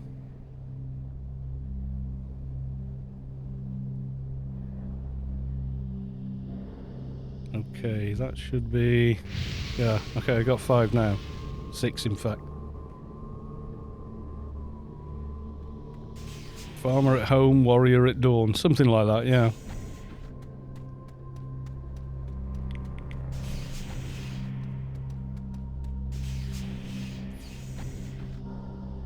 Oh, you got a bunch of symbionts as well. Cool. Well, farmers have the power of 2 men. Mainly, it's pure... Farming's hard work. It's as simple as that. What about with the HUD? Nope. And... Nope. Won't be casting them today. That's going to take a couple of levels and whatnot. I was thinking of getting the plus 50 deck item there, but not at that money. The money they were asking for, it was like, yeah, nah. I'm not paying that much. That's ridiculous. You know, up to 300 mil, 500 mil, but not bloody like nearly 2 billion for that. It's just getting nutted. Got them in a nano box. Nice. Well, thanks very much, my dude. Much appreciated.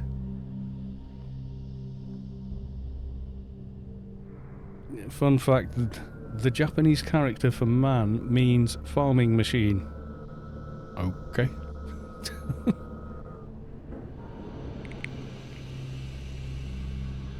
Yeah, that support beam is way, way, way quicker. Way quicker. So, if I'm going to stay two-hand blunt, I'm going to have to get that. Need a bigger Moochums or something as well. Max that in it. Give myself composite of Moochums 5 hours. Is that 205 or 210 to get that? 4 hour one.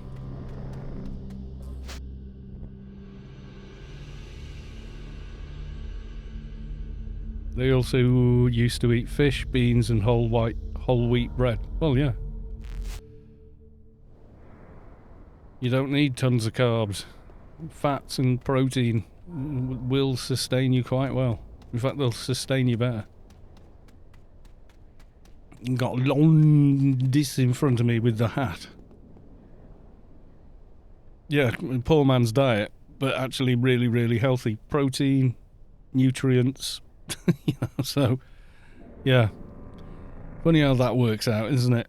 Right, I'm gonna log off the little mule and then use his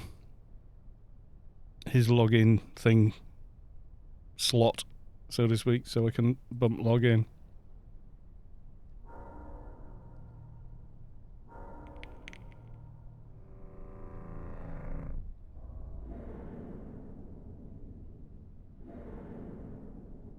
Well, you boil the water to make beer. So if you take short beer, which is like the third draw, like first draw you'll get very strong alcohol beer. Second draw is what you normally get when you order in a pub, and then a short beer is very weak alcoholically, but it's, you know, it's a sweet liquid with plenty of nutrients in it and no bacteria because you boiled it. Or, you know, far, far fewer bacteria. Right, where are you gone? Mr. Gulls, I call upon you.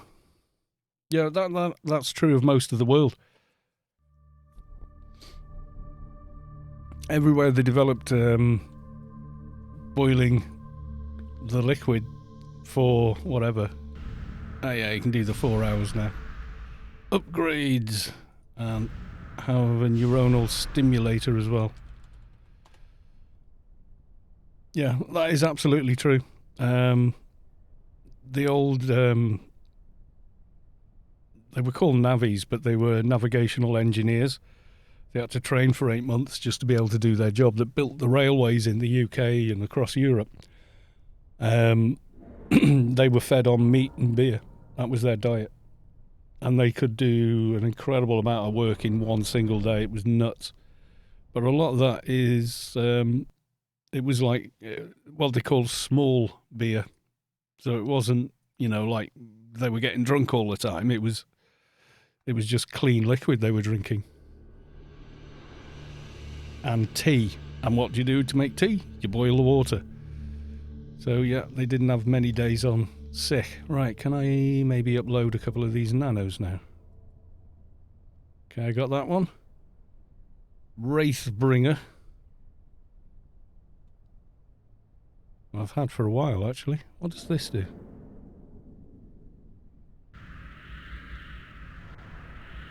Doesn't do it fast, whatever it is.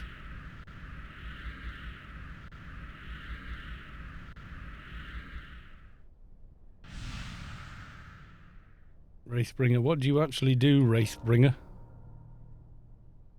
Empowering the Wraithbringer will occasionally cause the Enforcer to inflict additional taunts on the target. This, okay. So, like a taunt proc. Belligerent stance. That's a single target taunt. That needs to get sorted out. I think, where did I put the others? In here? No. No, you need Matter Met. Oh, God. Psycho Mod, Matter Met have to be... and level 214 on that one. And 218 on that. Okay, so they're just basically for later. All right, well, that's interesting. Yeah, there's not much more I can do with this toon at the moment other than level them up. And then they will automatically be able to, get into better and better stuff. But that's something I've noticed with pretty much all of the OFAB weapons, is they're bloody slow. They feel slow when you're using them. All of them do. Like, look at the full auto on the SMG OFAB. It's like ridiculously high requirement. When you get an Envy, you feel like God mode after using one of those. I did on my fixer. It was unbelievable difference. Going from maybe one full auto in a fight to a full auto every 15 seconds pretty much straight away. It's kind of nuts. Right, for Hodorraid, I'm thinking the Keeper again.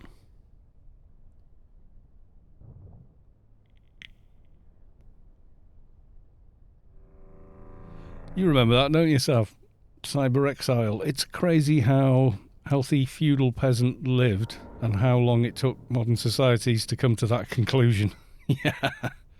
Well, it's societal influence, isn't it? They thought that was it the Victorians or was it before them? I think it was the Victorians. They thought that poor people didn't wash because when they saw them, the poor people were dirty. Well, the poor people were dirty because they were doing manual labour, so you get dirty doing manual labour. But they'd go home every night and wash, even if it's over a warm tin bucket by the fire. They would wash, and the assumption was the reason they were so virile and bred so well is because they didn't wash. So the Victorians stopped washing and they stunk to high heaven. Whereas, the common workers were just like, well, yeah, come in, mucky, but then I have a wash before dinner. You know what I mean?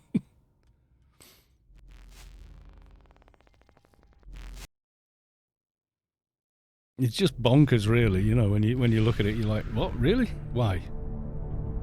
Well, the vest of torpid sun rays. Yeah, nah.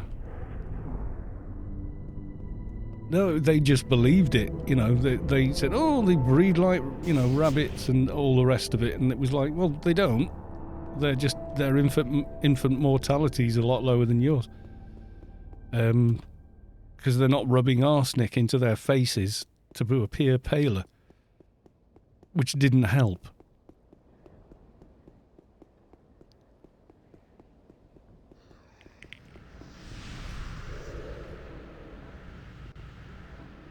Tico 586 and Monty Python. Yeah. Well, the whole of the Monty Python team were highly educated guys. I mean, seriously, they were. And it showed in a lot of ways with some of the jokes.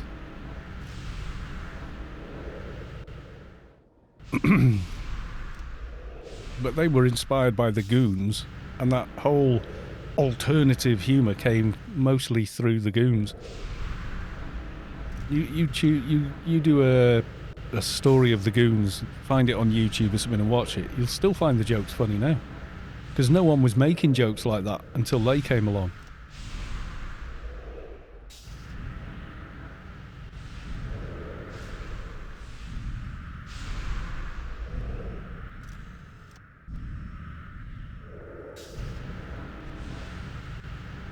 Spike Milligan's one of my all-time heroes. Well, I think one of the funniest things I ever saw him do. Now, remember that Prince Charles, the future King of Britain, was a massive fan of the Goon Show and Spike Milligan.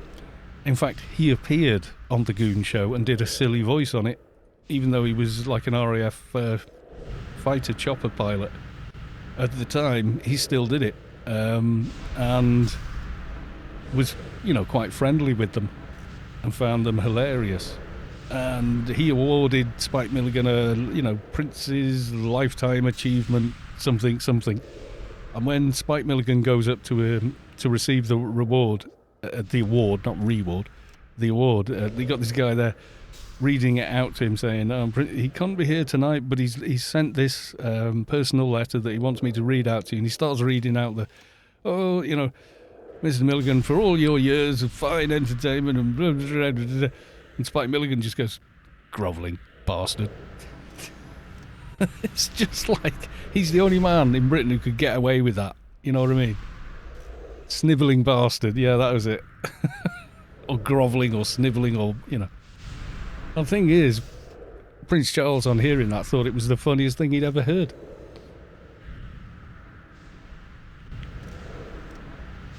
Monty Python were highly educated. What gave it away? The 5-minute sketch about Latin conjugation. There's a lot of stuff they did that relates to a lot of it, yeah. Well, that, and I happen to know they were, Oxford and Cambridge and whatnot. It's like Rowan Atkinson was as well.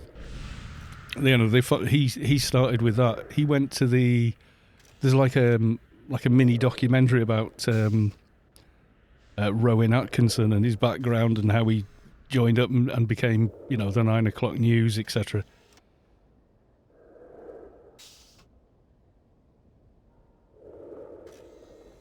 Oh yeah, the Catholic Church found out about bathing houses. Bathing houses were essentially, houses of sin. A bath and a little extra.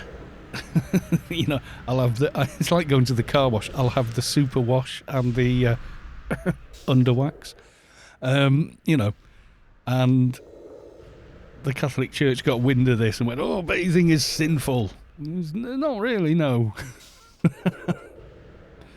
Europe has a weird history with hygiene, yeah. It really does. The whole of mankind does, really. Animals are just naturally hygienic, if you look at them. Except pigs. Pigs are not naturally hygienic animals. But, yeah, it's just nature's way. If you're unhygienic in your behaviour, you're probably not going to survive, so, Right, I'm going to get some water. It won't be more than a few moments.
I need my microbiome. What do you mean, what? Well, you shouldn't scrub yourself scrupulously clean every day, apparently, with soap. But you should wash every day. There's a difference. Your skin naturally is a natural barrier between you and the outside world. Nature's evolved that skin to protect, everything else. And you do have a natural layer of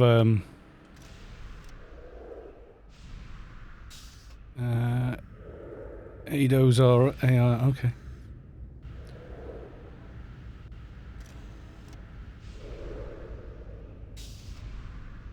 ADOs RI, there you go.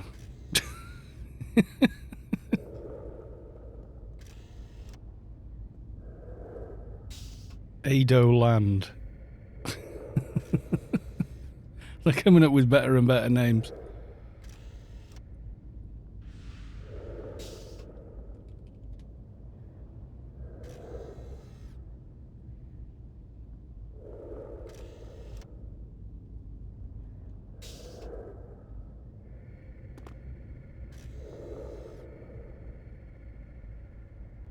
Yeah, the Romans were very, very clean.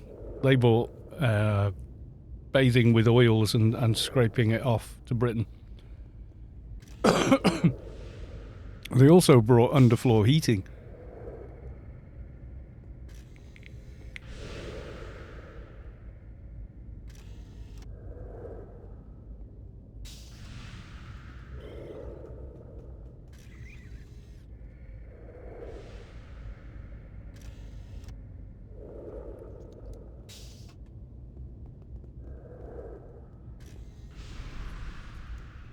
It's easy to be clean when you got access to flowing clean water. Yeah, I mean, before pollution, before urbanization, there was a lot more clean water in the world.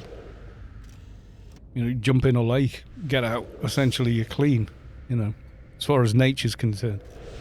But apart from the sanitation, the medicine, education, wine, public order, irrigation, roads, a fresh water system, and public health, what have the Romans ever done for us?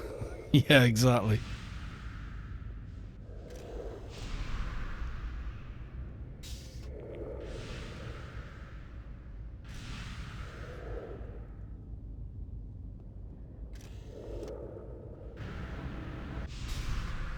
Yeah, well, before saponification, soap was invented because people noticed their clothes became cleaner washing them in rivers where they were also skinning animals, because all the fat was going into the river, and soap is basically fat. So, Did you not watch, what's it called? Fight Club?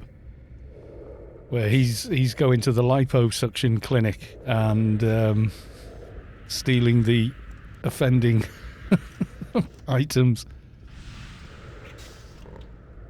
Saponification, yeah, you can clean yourself. It's basically rubbing dirt away from your skin. You can do that with fresh water and moss.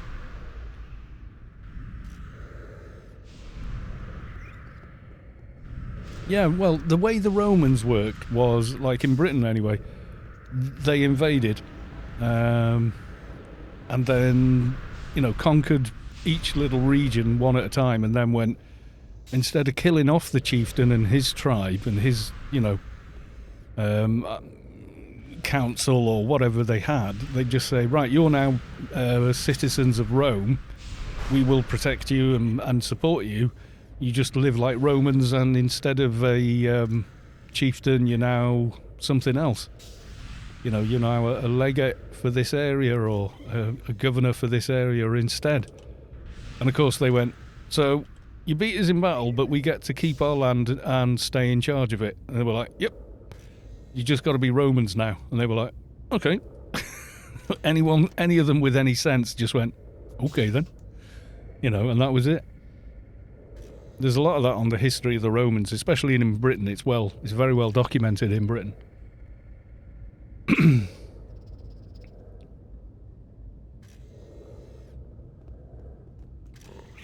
The Romans also used a stick and a sponge to most of them were supple enough to still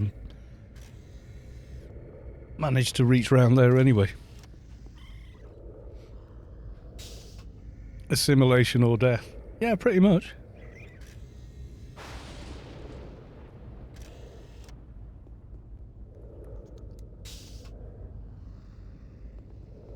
Yeah, whenever they came across something more interesting, they did it. I think the only thing that the Far East didn't develop was glass, because they didn't need to. We developed glass, you know, for drinking and drinking out of and stuff like that, which eventually led to the development of lenses and things, whereas in the Far East they never did. They could make, you know, porcelain so fine you could see light through it. So they didn't need glass in that respect. And they could do the same with goblets and cups, and, you know, you've seen this stuff that it's transparent and glazed. So they never developed optics. That came later.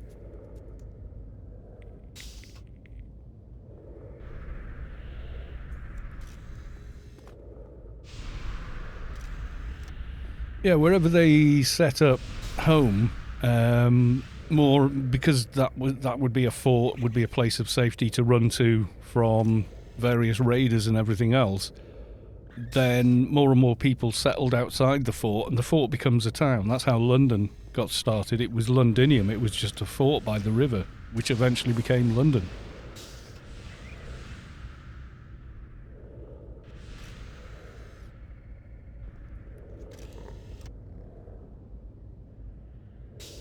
Killing all the children to get Jesus is really bad optics. I think killing children in general is pretty bad. I don't know. As a general rule, I would say, yeah.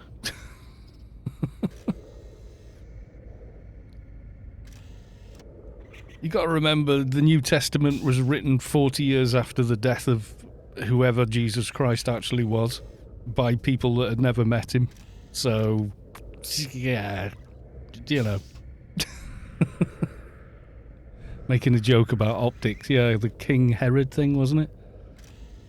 Yeah, I mean, yeah, I'm agnostic. I'm like, yeah, you know, I believe in good and evil, but, you know.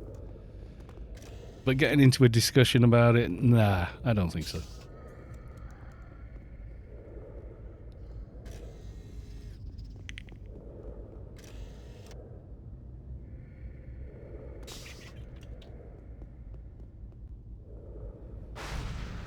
Yeah, well, lenses lead to telescopes. Telescopes lead to astronomy, microscopes, discovery of bacteria, you know, and it just goes on. That's what I mean by optics, speaking scientifically.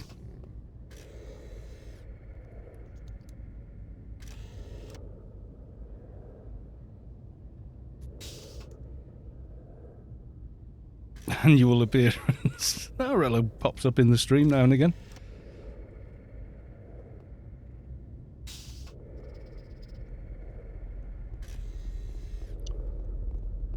Nobody did that. That's Game of Thrones.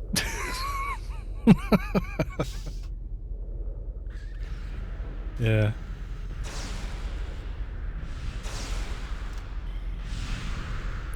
Castrated army.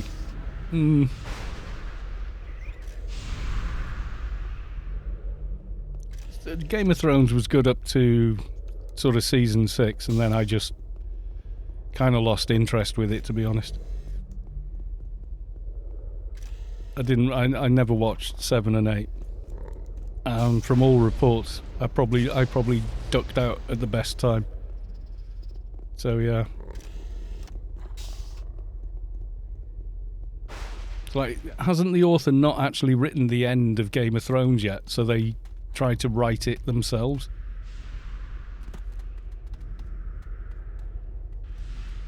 Yeah, there was like a eunuch army in the Game of Thrones. The Unsullied or something, I forget now. When did it finish? Like 3 years ago? And I stopped watching it 4 years ago, so I've forgotten a lot of it. What I really remember mostly about it was Peter Dinklage just being completely awesome in it. Like, if you kill him off, that's it. I'm not going to watch anymore. Even if he dies in the books, I don't care. You know? is one of those. List of cores we're in, I don't know, so let's get those. Oh.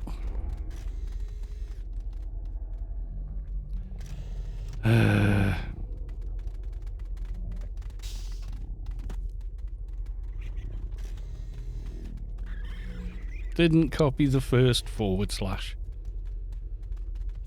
I am a doofus. Right, there we go.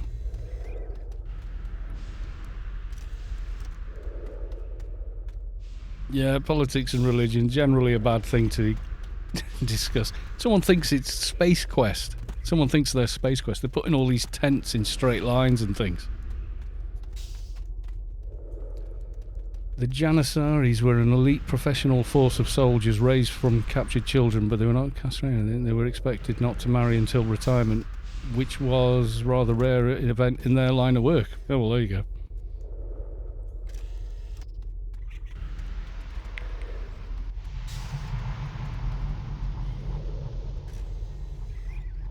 Apparently, how many teeth are there? ASA.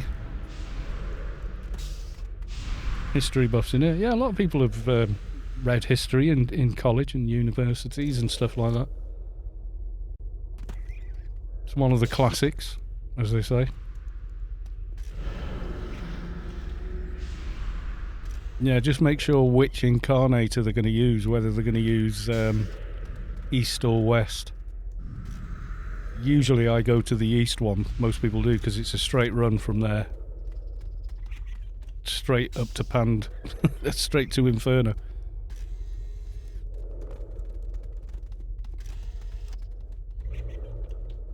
I'm in a team, we are 5. Well, in which case, if everybody wants one, there's only going to be one spare, isn't there? Because it only ever drops 6. Poppity pop. Okay.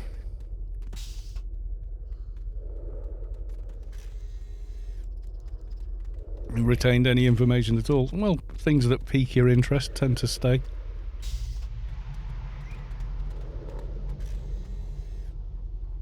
I mean, you can learn as much history watching horrible histories as you probably do learning general history in secondary school.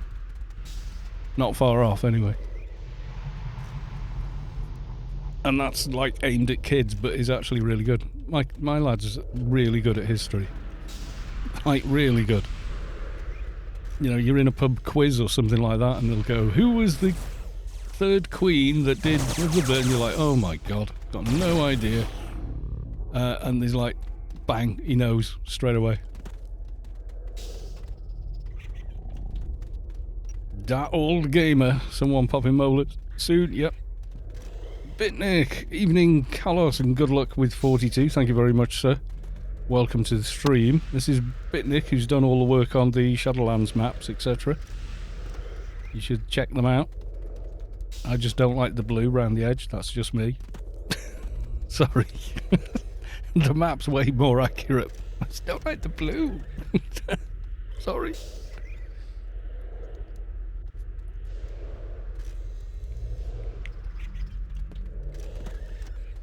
I like the artsy fartsy style, that's me. I'm a doofus, I know. But it is a better map, it is more accurate. And it's got Pyramid of Home on it as well, I think. Yeah, it does. Dan Carlin's Hardcore History is an awesome podcast.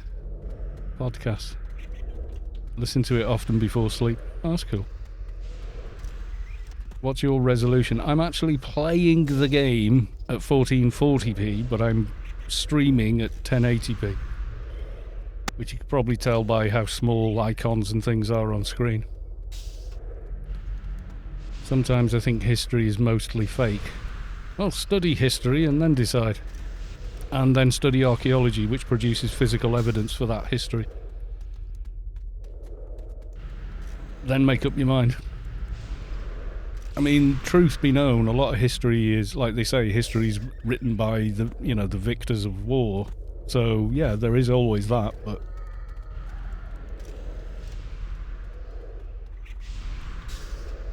Yeah, back in 2012 I bought myself one of the early IPS 1440p monitors. And history equates with anecdotes. Yes and no.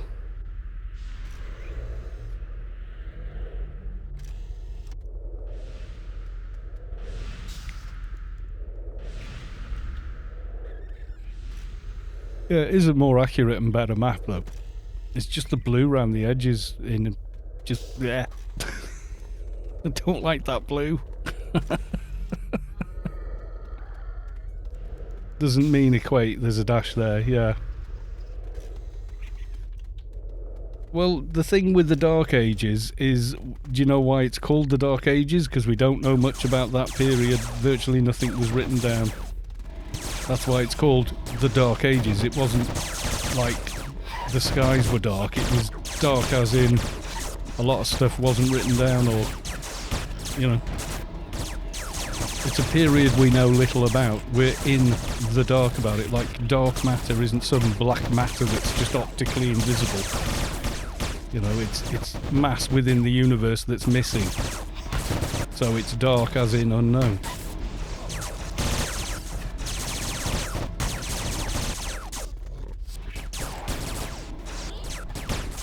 Want me to change the blue? Well, you know how the borders around the land masses are on Atlas of Shadowlands? You know, they've got those sort of, like, traditional map kind of colours of the sea, and then for Inferno, you know, it's like lava, etc. It's just an aesthetic thing, that's all. It's such a petty thing to be worried about from, you know, but yeah, it looks a lot nicer. Do you know the bit I mean, like the way it shades in and shades out, rather than just a matte blue that looks... That blue reminds me of early, you know, when they were making Star Wars at ILM, they used blue screens, not green screens like we use now. It's that shade of blue.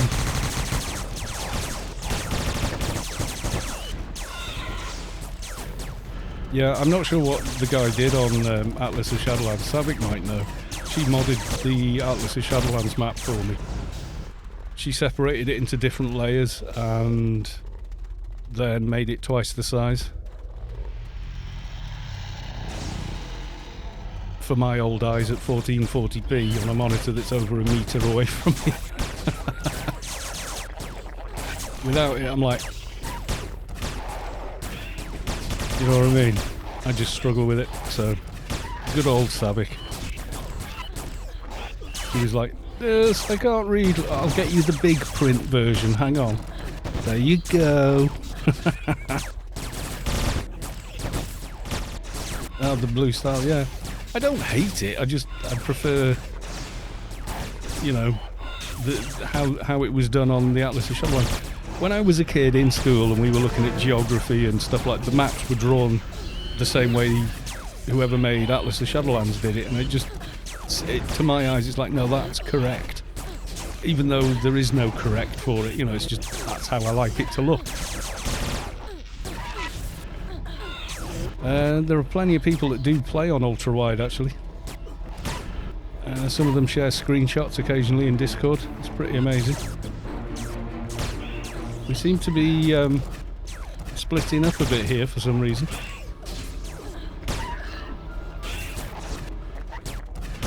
Like, I often, whenever I point the map out, I always say it's a really good map and you should download it. But are we going the wrong way? I can't find anyone. No, this is, yeah, we're east.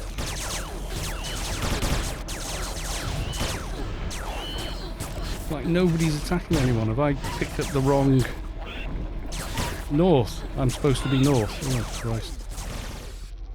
I can see everyone in my raid group.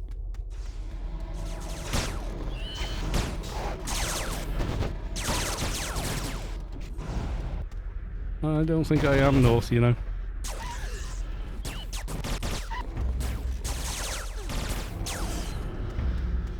No, my team are this way. Yeah, look.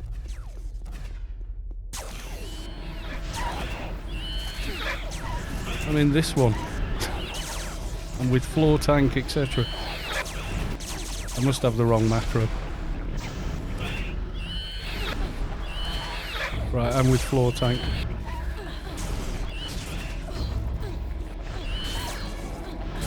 That'll be why I'm not seeing anything when I'm using the macro. I'm like, well, wait, what?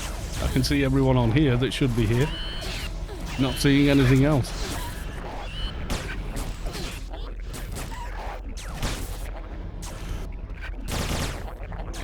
Three molars, free for all. Which incarnator, east or west? Just so people know where they're running to.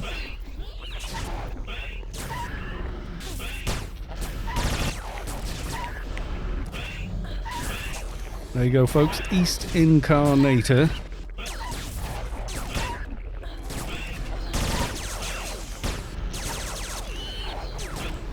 Free for all.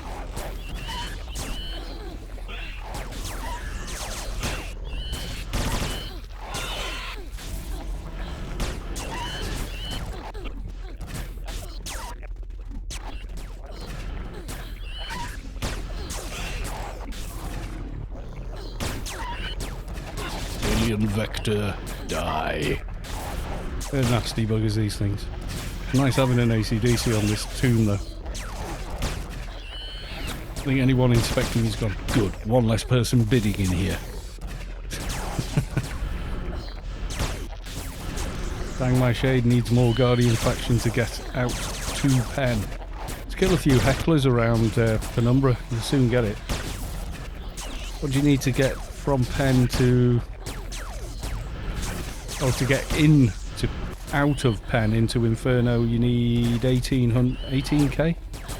Is it 18k? I think it's 18k and then 30 for Pandemonium. But Guardian faction's easy to farm, just keep killing non-sided mobs, you'll get there.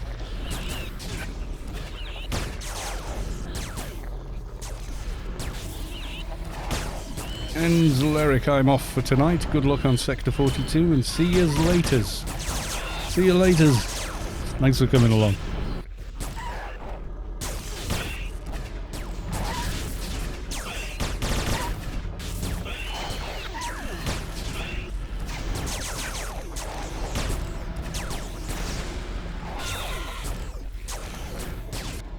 And we now have 42 people viewing while we do Sector 42. Yay!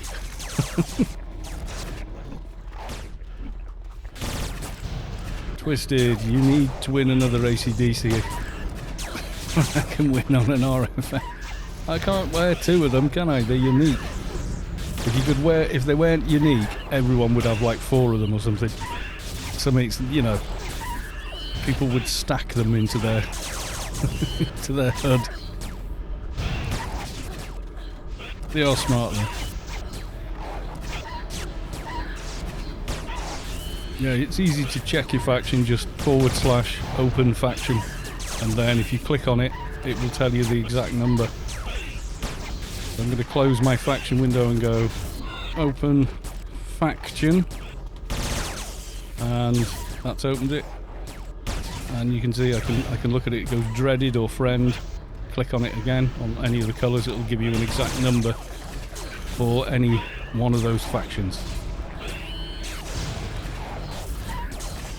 Unrelated question, do those sound foams prevent sound from coming in? No, they prevent room reflections inside the room, but they do affect sound coming in a little bit.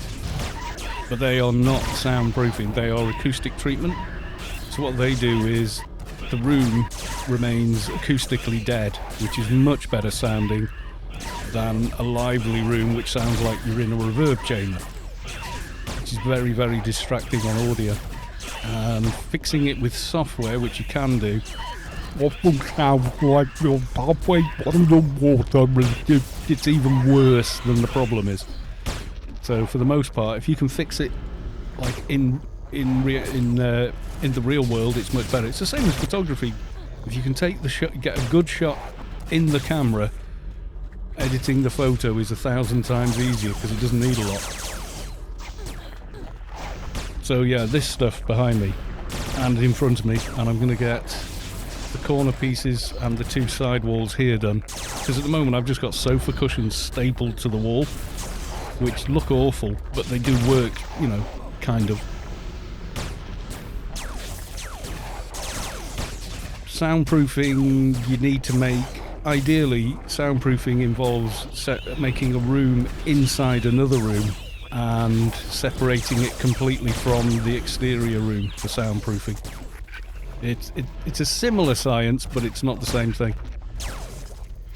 These tiles would not stop sound coming in. You know, if someone was digging in the road or something like that, it wouldn't stop that.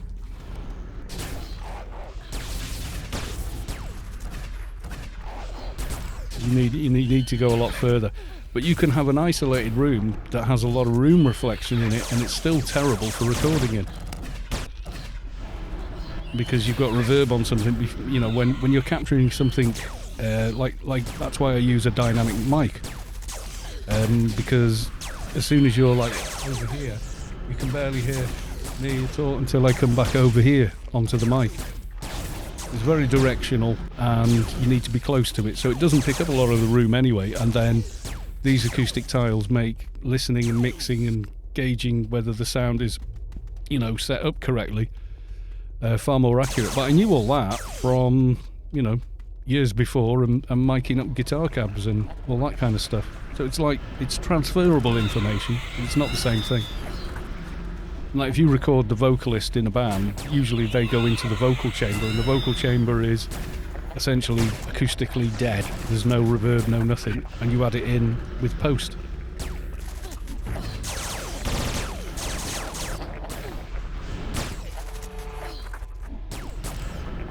Yeah, so acoustic treatment is not the same thing as soundproofing, although some places have both.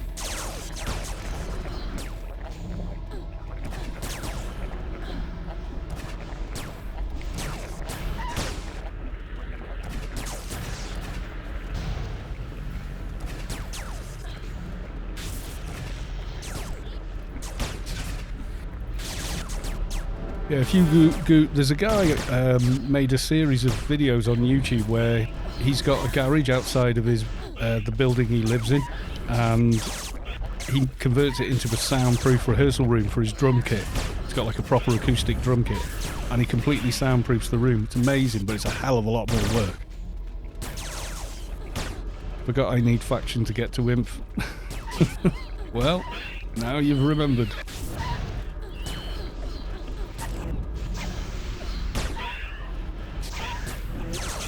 Yeah, you always do as you go. I mean, if you go to the guide on Anarchy Online Universe, you've got moving through or getting around in Shadowlands. It does make mention of it.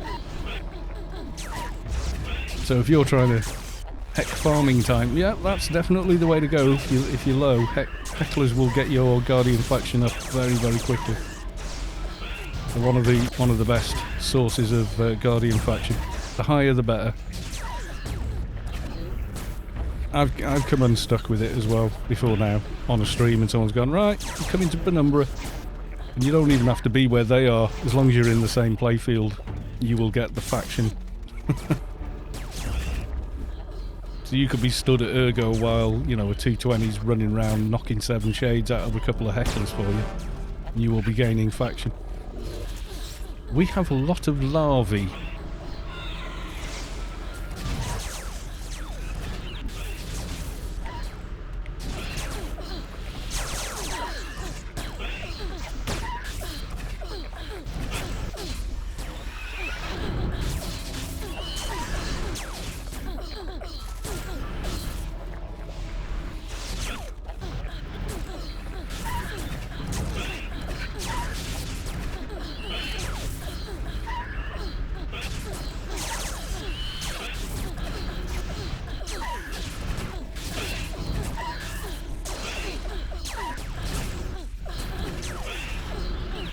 How do I feel about people not being able to join the event on Saturday? There's nothing I can do about it.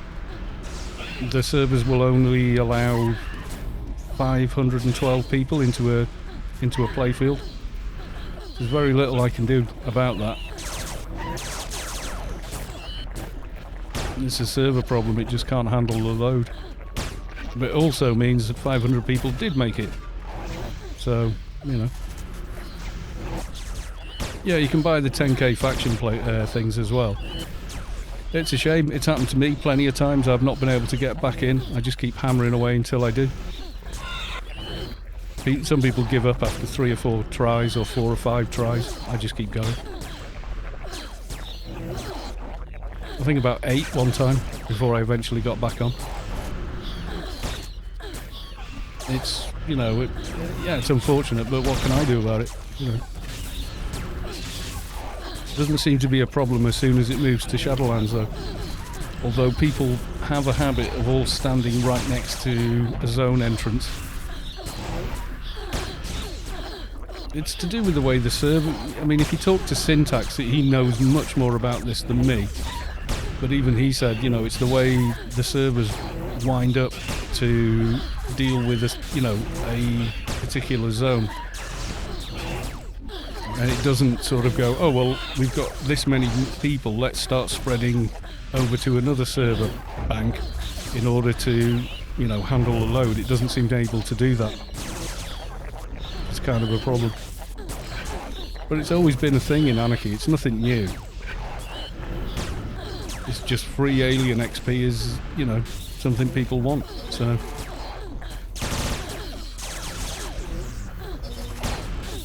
Yeah, people would deliberately crash the server and just log tons of alts into that playfield to get it to reset. I have the feeling that they should stop the events. I think you'd find you're in the minority. You think it's fairer if nobody has anything than the majority having something. I don't think that works for me. Because that's what it equates to. I mean, they try and make it fair and not tell you where it's going to be until a few minutes before it's due to start, and then it's, you know, good luck kind of thing. Because what that would mean is, given the game is in maintenance mode, the chances of them investing in any, you know, server architecture that's going to improve it is essentially zero, which means there just wouldn't be any events. Which I don't think is a good idea at all.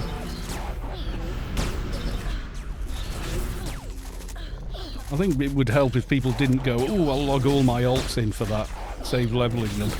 Because we know they do that. Because as soon as we get to Inferno, what happens there is, because it's higher level, there's a lot fewer alts there, because they're not free accounts and such like, so they're all paid accounts once you're in Shadowlands, and once you're in Inferno, the entrances are all away from where everything's happening. So all the zone entry points are nowhere near where everything is going on.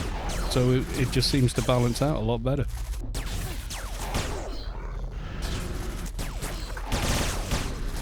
Yeah, well, the events are going away for Halloween whenever that starts. When's Halloween? Does anyone know? Isn't it the end of this month? Or it's not a big thing in the UK, so I'm never that sure when it is. 100 people getting AI 30, I don't like that. Well, those people probably would disagree as well.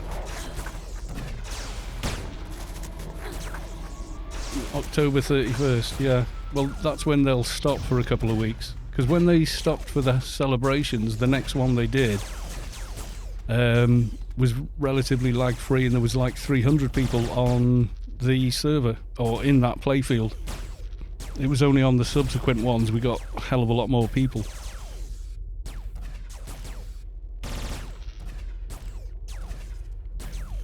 Yeah, I don't think it was 100 people hitting AI 30. But the thing is, you look at all the other XP lines you've got in the game with doges, quests, daily missions every day, the freelancers that was added in 2016. It's much more reasonable to hit 220 on a character and finish all your research now. But as far as aliens went, the only avenue we had was one alien mission per day and farming Arid Rift and the like. That was kind of it. Or farming cities. That, you know, so other than those three, there wasn't much of anything else. Which is why, you know, farming alien XP was a massive pain in the arse.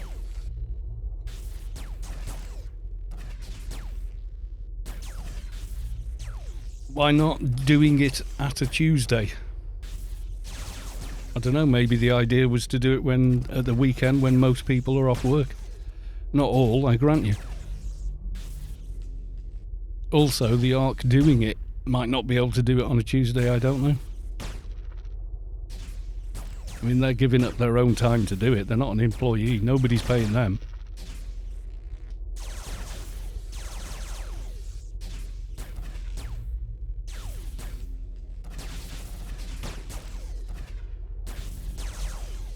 No pain, it was bliss. I've got thousands on my older characters and far fewer kills on my newer characters. Some people never ever do a city raid and still hit AI 30 anyway. Mainly because they're just doing dailies. Some people said dailies made Alien XP too easy.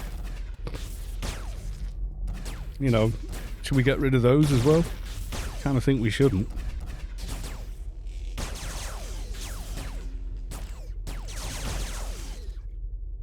You could also do the sectors, but unless you're in a smaller team, it's not a lot of XP. I mean, a good enough team, I think sector 30, well no, sector 28, you can get quite a bit if you've got a really strong team to go and do it.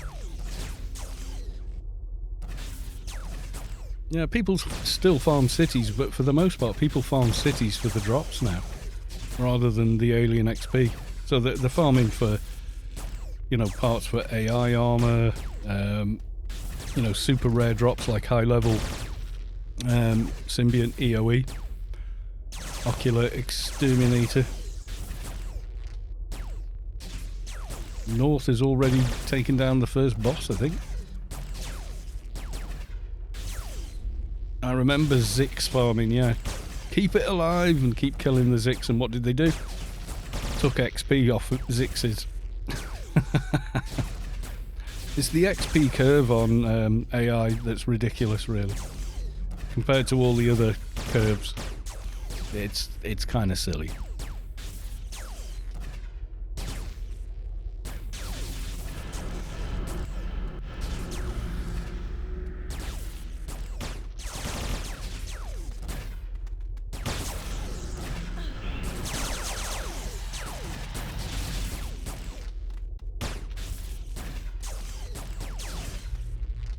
Yeah, well, truth is, as soon as the raids, the alien events stopped for the birthday celebrations, people complained.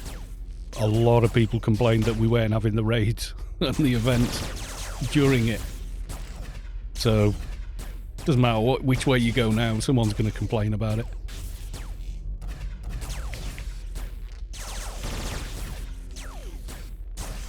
But yes, I remember Zix farming. Do you know who the first AI 30 was in the game? I think, yeah, the whole game was Booyah from Storm. He did the city 24/7. That was pre like Arid Rift and on dailies as well. He did it just farming the city. It was nuts, but he did it.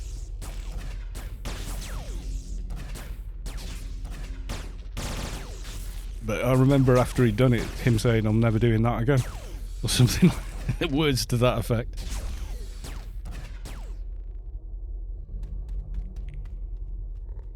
Yeah, he was an Atrox AR soldier back in the day. His wife played as well. She played a doc, Sandra 30, I think, or something like that. And they were always, you know, they always played together as well. It's kind of cool. You know, between them, they could pretty much take anything out with a, you know, a high-level doc and a soldier.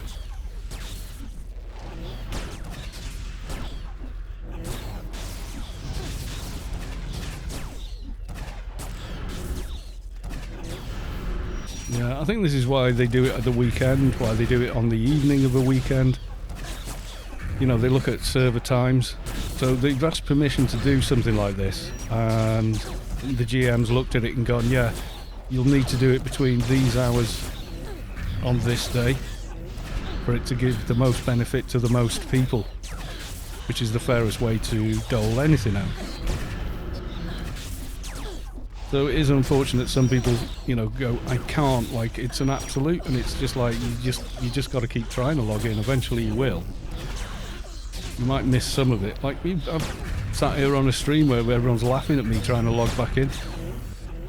But I keep doing it, even though it's going, character is logged in, because as long as your ghost of your character is on the server, even for those 30 seconds while it's bouncing around trying to let you back in, if one of those XP pulses goes off, you get it. The same way you can buff someone that's just crashed off the game, including your own tomb. So if you bounce yourself off the server, like double click log out to Windows, and then immediately log in on a different tomb, you've got like a whole 30-second window to buff that other tomb. I do it quite a lot. That's been a thing for years though. At one time it was in Borealis, and there was no way I was getting back into Borealis. It's just too popular for its own good. And then we had this surge of player base which came around with all the lockdowns and stuff, and we still seem to have it, which again, is that really a bad thing? It doesn't feel like it. More people playing, more people enjoying the game, the better the game really. It's an MMO, you know.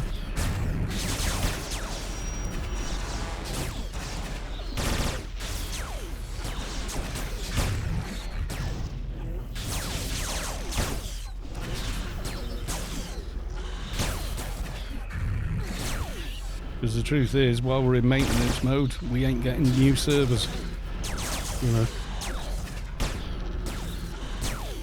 I want to slowly convince Funcom that the game shouldn't be in maintenance mode. They should dedicate people to it again. But, you know, that's the dream.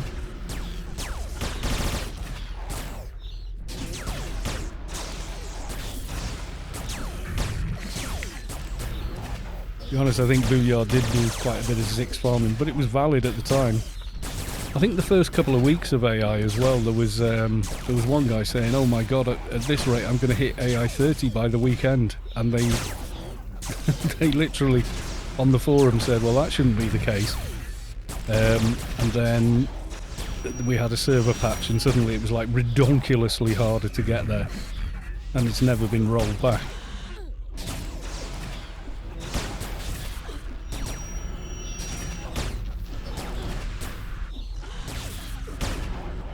He's even-handed. I mean, he goes to the arcade. You wouldn't believe this.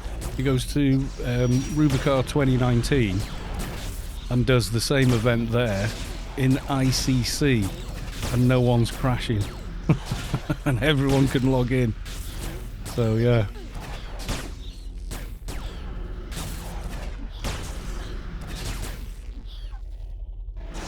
I think the Conan one's one of their big successes, wasn't it? I'm not sure which one. There was like an MMO version of Conan. I think I remember trying it. It was kind of weird though.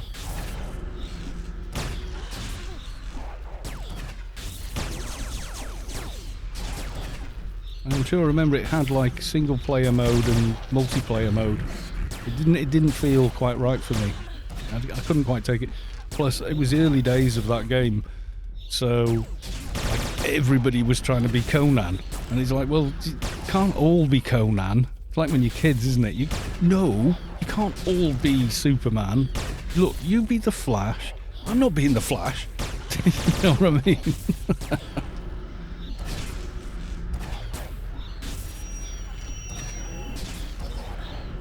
You be Aquaman. I'm not being Aquaman. Aquaman's rubbish. No, I'll be Batman. No, I'm Batman. You know, so games like that, like the Matrix game that came out, that was kind of like that. Everyone was trying to be Neo. Conan Exiles. Yeah, they were quite successful with that. They introduced the schlong slider. Yes, it does mean what you think it does into that game, and that got picked up by a lot more media outlets than you would normally see. So it got a lot more media attention about the game itself right from the get-go. You know, so it was like they did this game, and so suddenly like public awareness of the game existing was much, much better. You know, just because of some gimmicky thing they put into the game, you know. I mean, it doesn't affect your character's play, you know, how you play the game, really. That slide is because that was a mod in Skyrim 8 or 9 years ago. Schlongs of Skyrim was a mod, and I do mean like nearly 10 years ago someone put it in.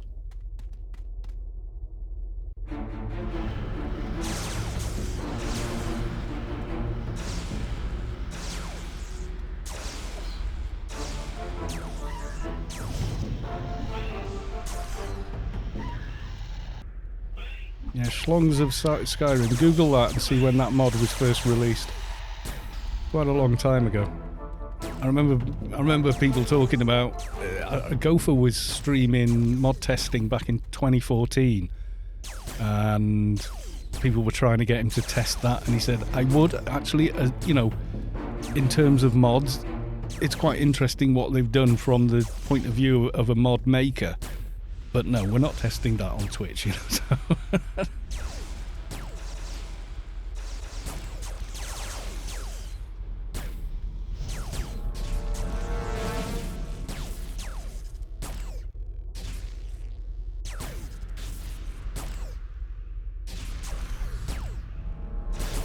The heavy patrollers love me.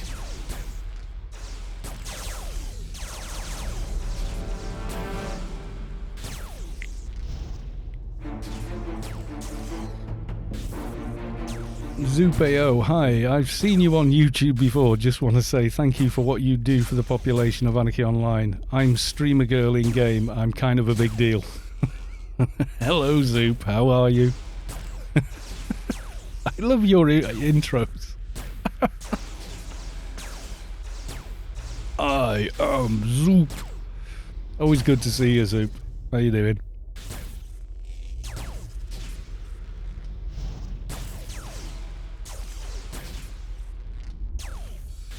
I think I can risk getting a bit more water, you know? Yeah, I mean, I've got a lightly modded Skyrim installation, and that's got like 150 mods on it. Give me a sec.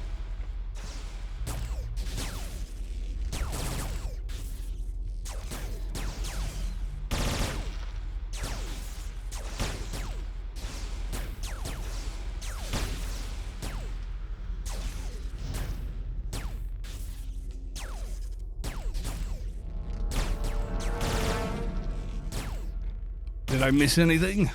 The thing when you're melee, you haven't got much to do, have you? So at this stage.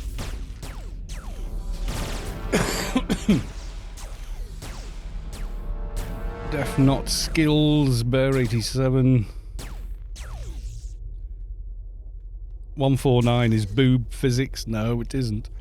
I have no problem with people modding the game in any way they want to. Just not a mod I choose. I've tried some of the, you know, like appearance overhaul mods, but a lot of the people are just too glamorous looking for this setting. It kind of breaks the immersion. You know, the Nords should be big and gnarly, and you know what I mean. And it turns a lot of them into sort of like, I don't know, models. You are very well. How am you? Great and knowing, sir. Well, number one, neither great or knowing. Yeah, don't let the beard fool you. That's just hair growing out of my face. So, channeling Odin's son. I've always had very heavy beard growth. Well, since puberty, basically. And then over lockdown I went, you know, I'll grow a bit of a beard, you know, why not? And then like grew it out a bit and went, I quite like it. And then went, yeah, it's pretty thick and even, keep it. It was like some beards you see on people and you think, that would look better shorter, trust me. What's his name on Linus Tech Tips? He does the I think he's only ever on it now when they do the Friday night stream thing, and he comes out and he's grown his beard out, and it's all like you can see his face under it, and he's like, no, just get it down to like, you know, like a grade 1 or 2 or something. Like it'd look a lot better. You got the beard gene lottery. I think it's the Celtic genes, because there's no thin bits. It's just all, you know. And then, you know, Neanderthal brow and brain to go with it.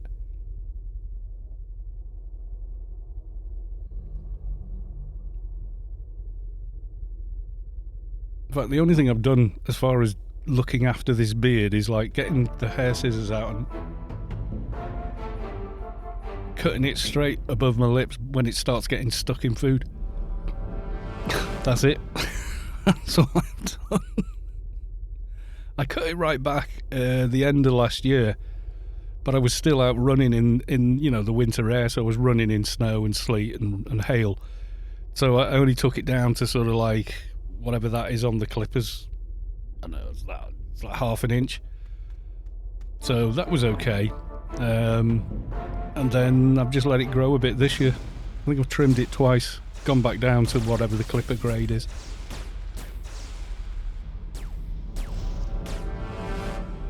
I used to spend a fortune on razors. You know, like the disposable Bic things. I can only do like half my face with one, and then it's not doing anything. So I'd have to use 2 of them to get one shave, or you know those ones you get, like the expensive ones with 5 blades and all that. I could get maybe 3 or 4 shaves out of one. So I was spending like 20-30 quid a month just to shave. And someone said, oh, get an electric razor. So I spent like 60-70 quid on an electric razor, really nice Remington or something like that. And I'd shave, and before it went white, my beard was jet black. So I'd do it, and it was just like, you just looked like you hadn't shaved. You looked like you had like a day's growth. And by tea time, you did. So they were no good either. So I've just gone full circle and gone, you know, the hair on my face seems that bloody determined to be here. Just let it be here. Anyway, back to the game. As we got Mr. Big Brown.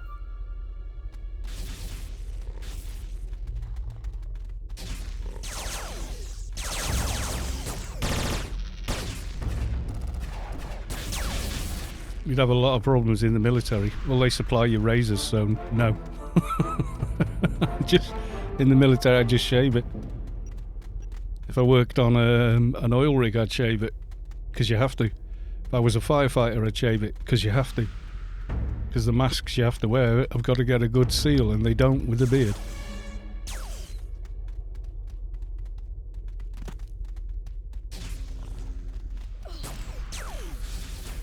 Right, top of the game. Don't fluff up.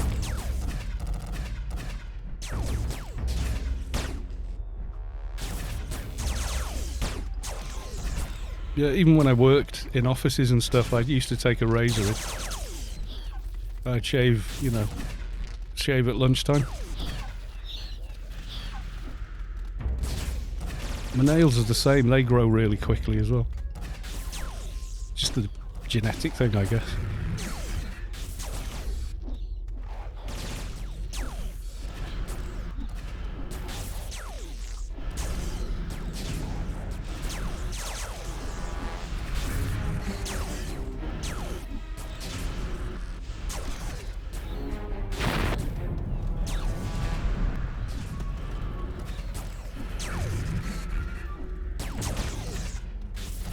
A bigger view of the game.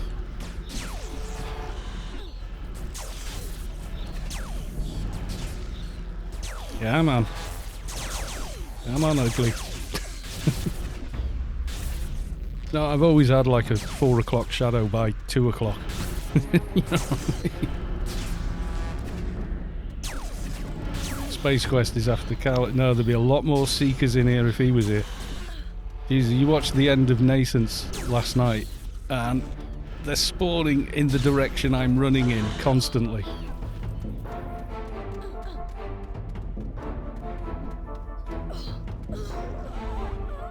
Okay, did we lose the amph? No, I'm dead anyway. Never mind.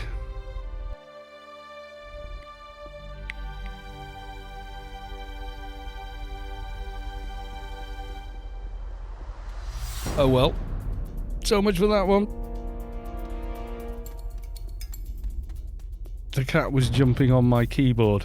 Oh. Oh snap.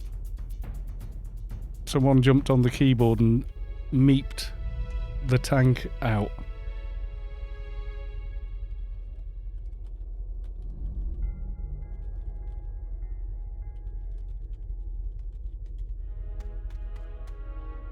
Is that, have I understood this correctly? So the cat meeped the tank and dock out.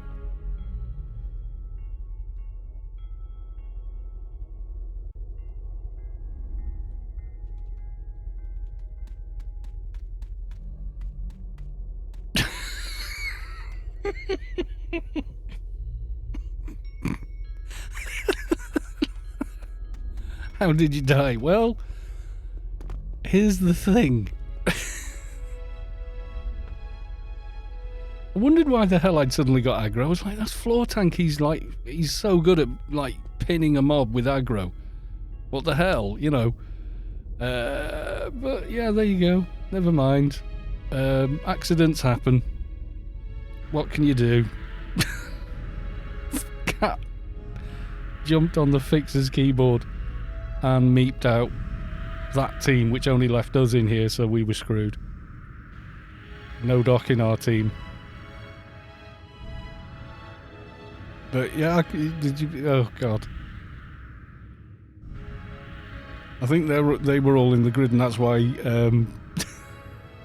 Jesus.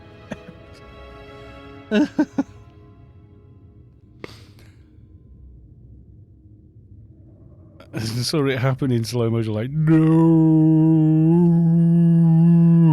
That'd have been a cat, my cat. It'd have got a spank on its ass. Oh boy. Well, it's not like it was deliberate or through, you know, malice or ignorance, is it? It's actually kind of funny, but it's a bit disappointing. Oh, Keeper Yumi Himi, welcome to the stream. Nice to see you. How are you? But yeah, the fixer's cat accidentally meeped out the main team, which had, you know, the tank, the crat, another keeper, and, you know, all the essentials in the one team. We'd have done that, I think. Yeah, the cat just doesn't give a flying fluff what you're doing on a computer, nor does it even know. So, yeah.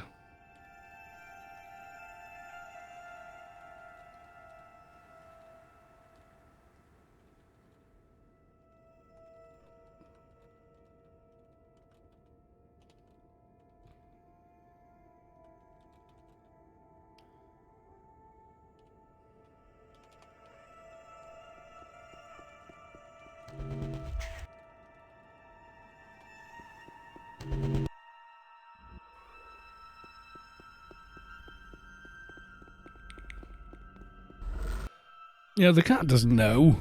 I mean, the cat's not being bad, but you should train the cat not to jump on the keyboard. I mean, what if you'd have been in the middle of an important online transaction? Suddenly you've spent, you know, you've bid 5 million real pounds on something. You know what I mean? There are inherent dangers.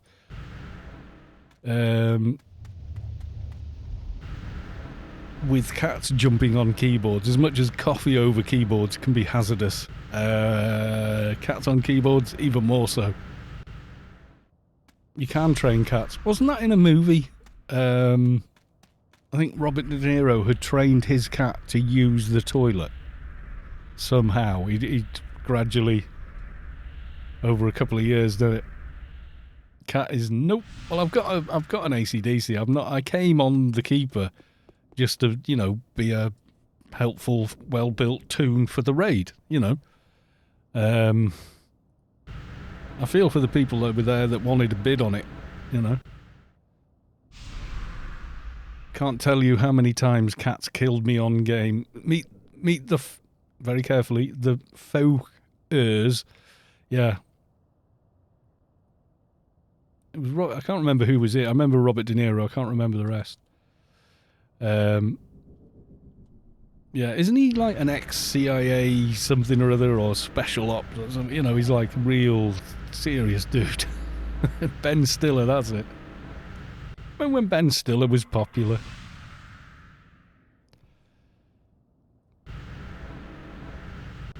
I suppose he still is in a way, but yeah.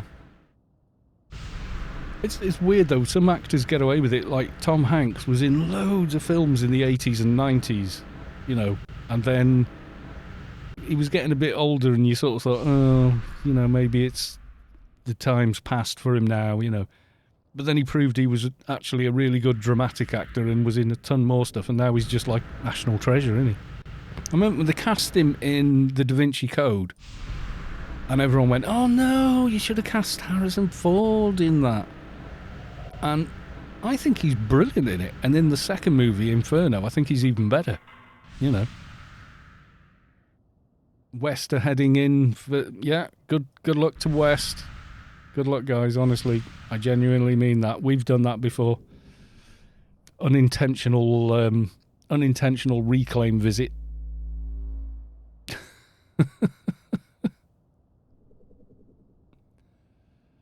Oh dear. You couldn't make it up, but there we go.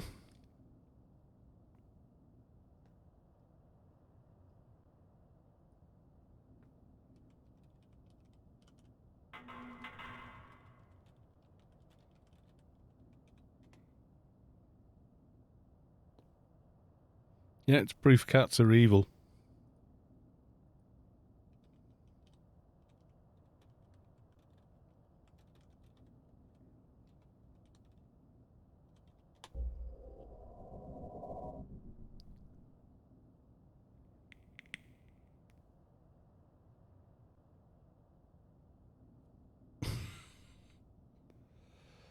Oh man, that's kind of nuts.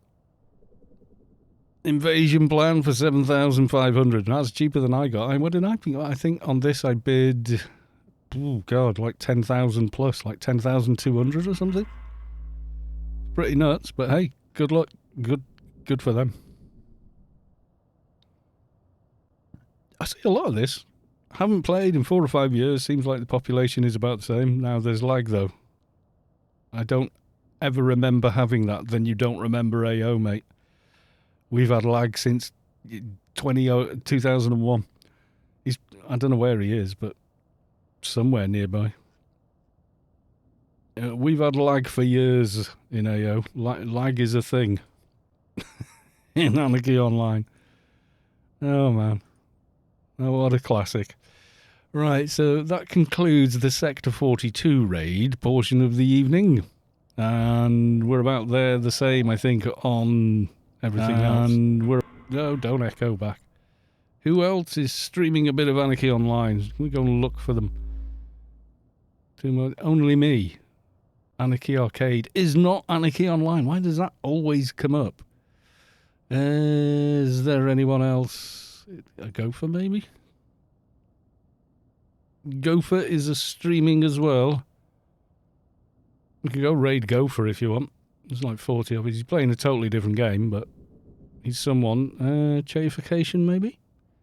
We like Che. Is Che live? I don't think Che is live. Kia, who came to say hi yesterday, is not live at the moment. They finished their stream, so I guess go for them. Okay. Nobody else seems to be doing Anarchy, so we shall go and do that.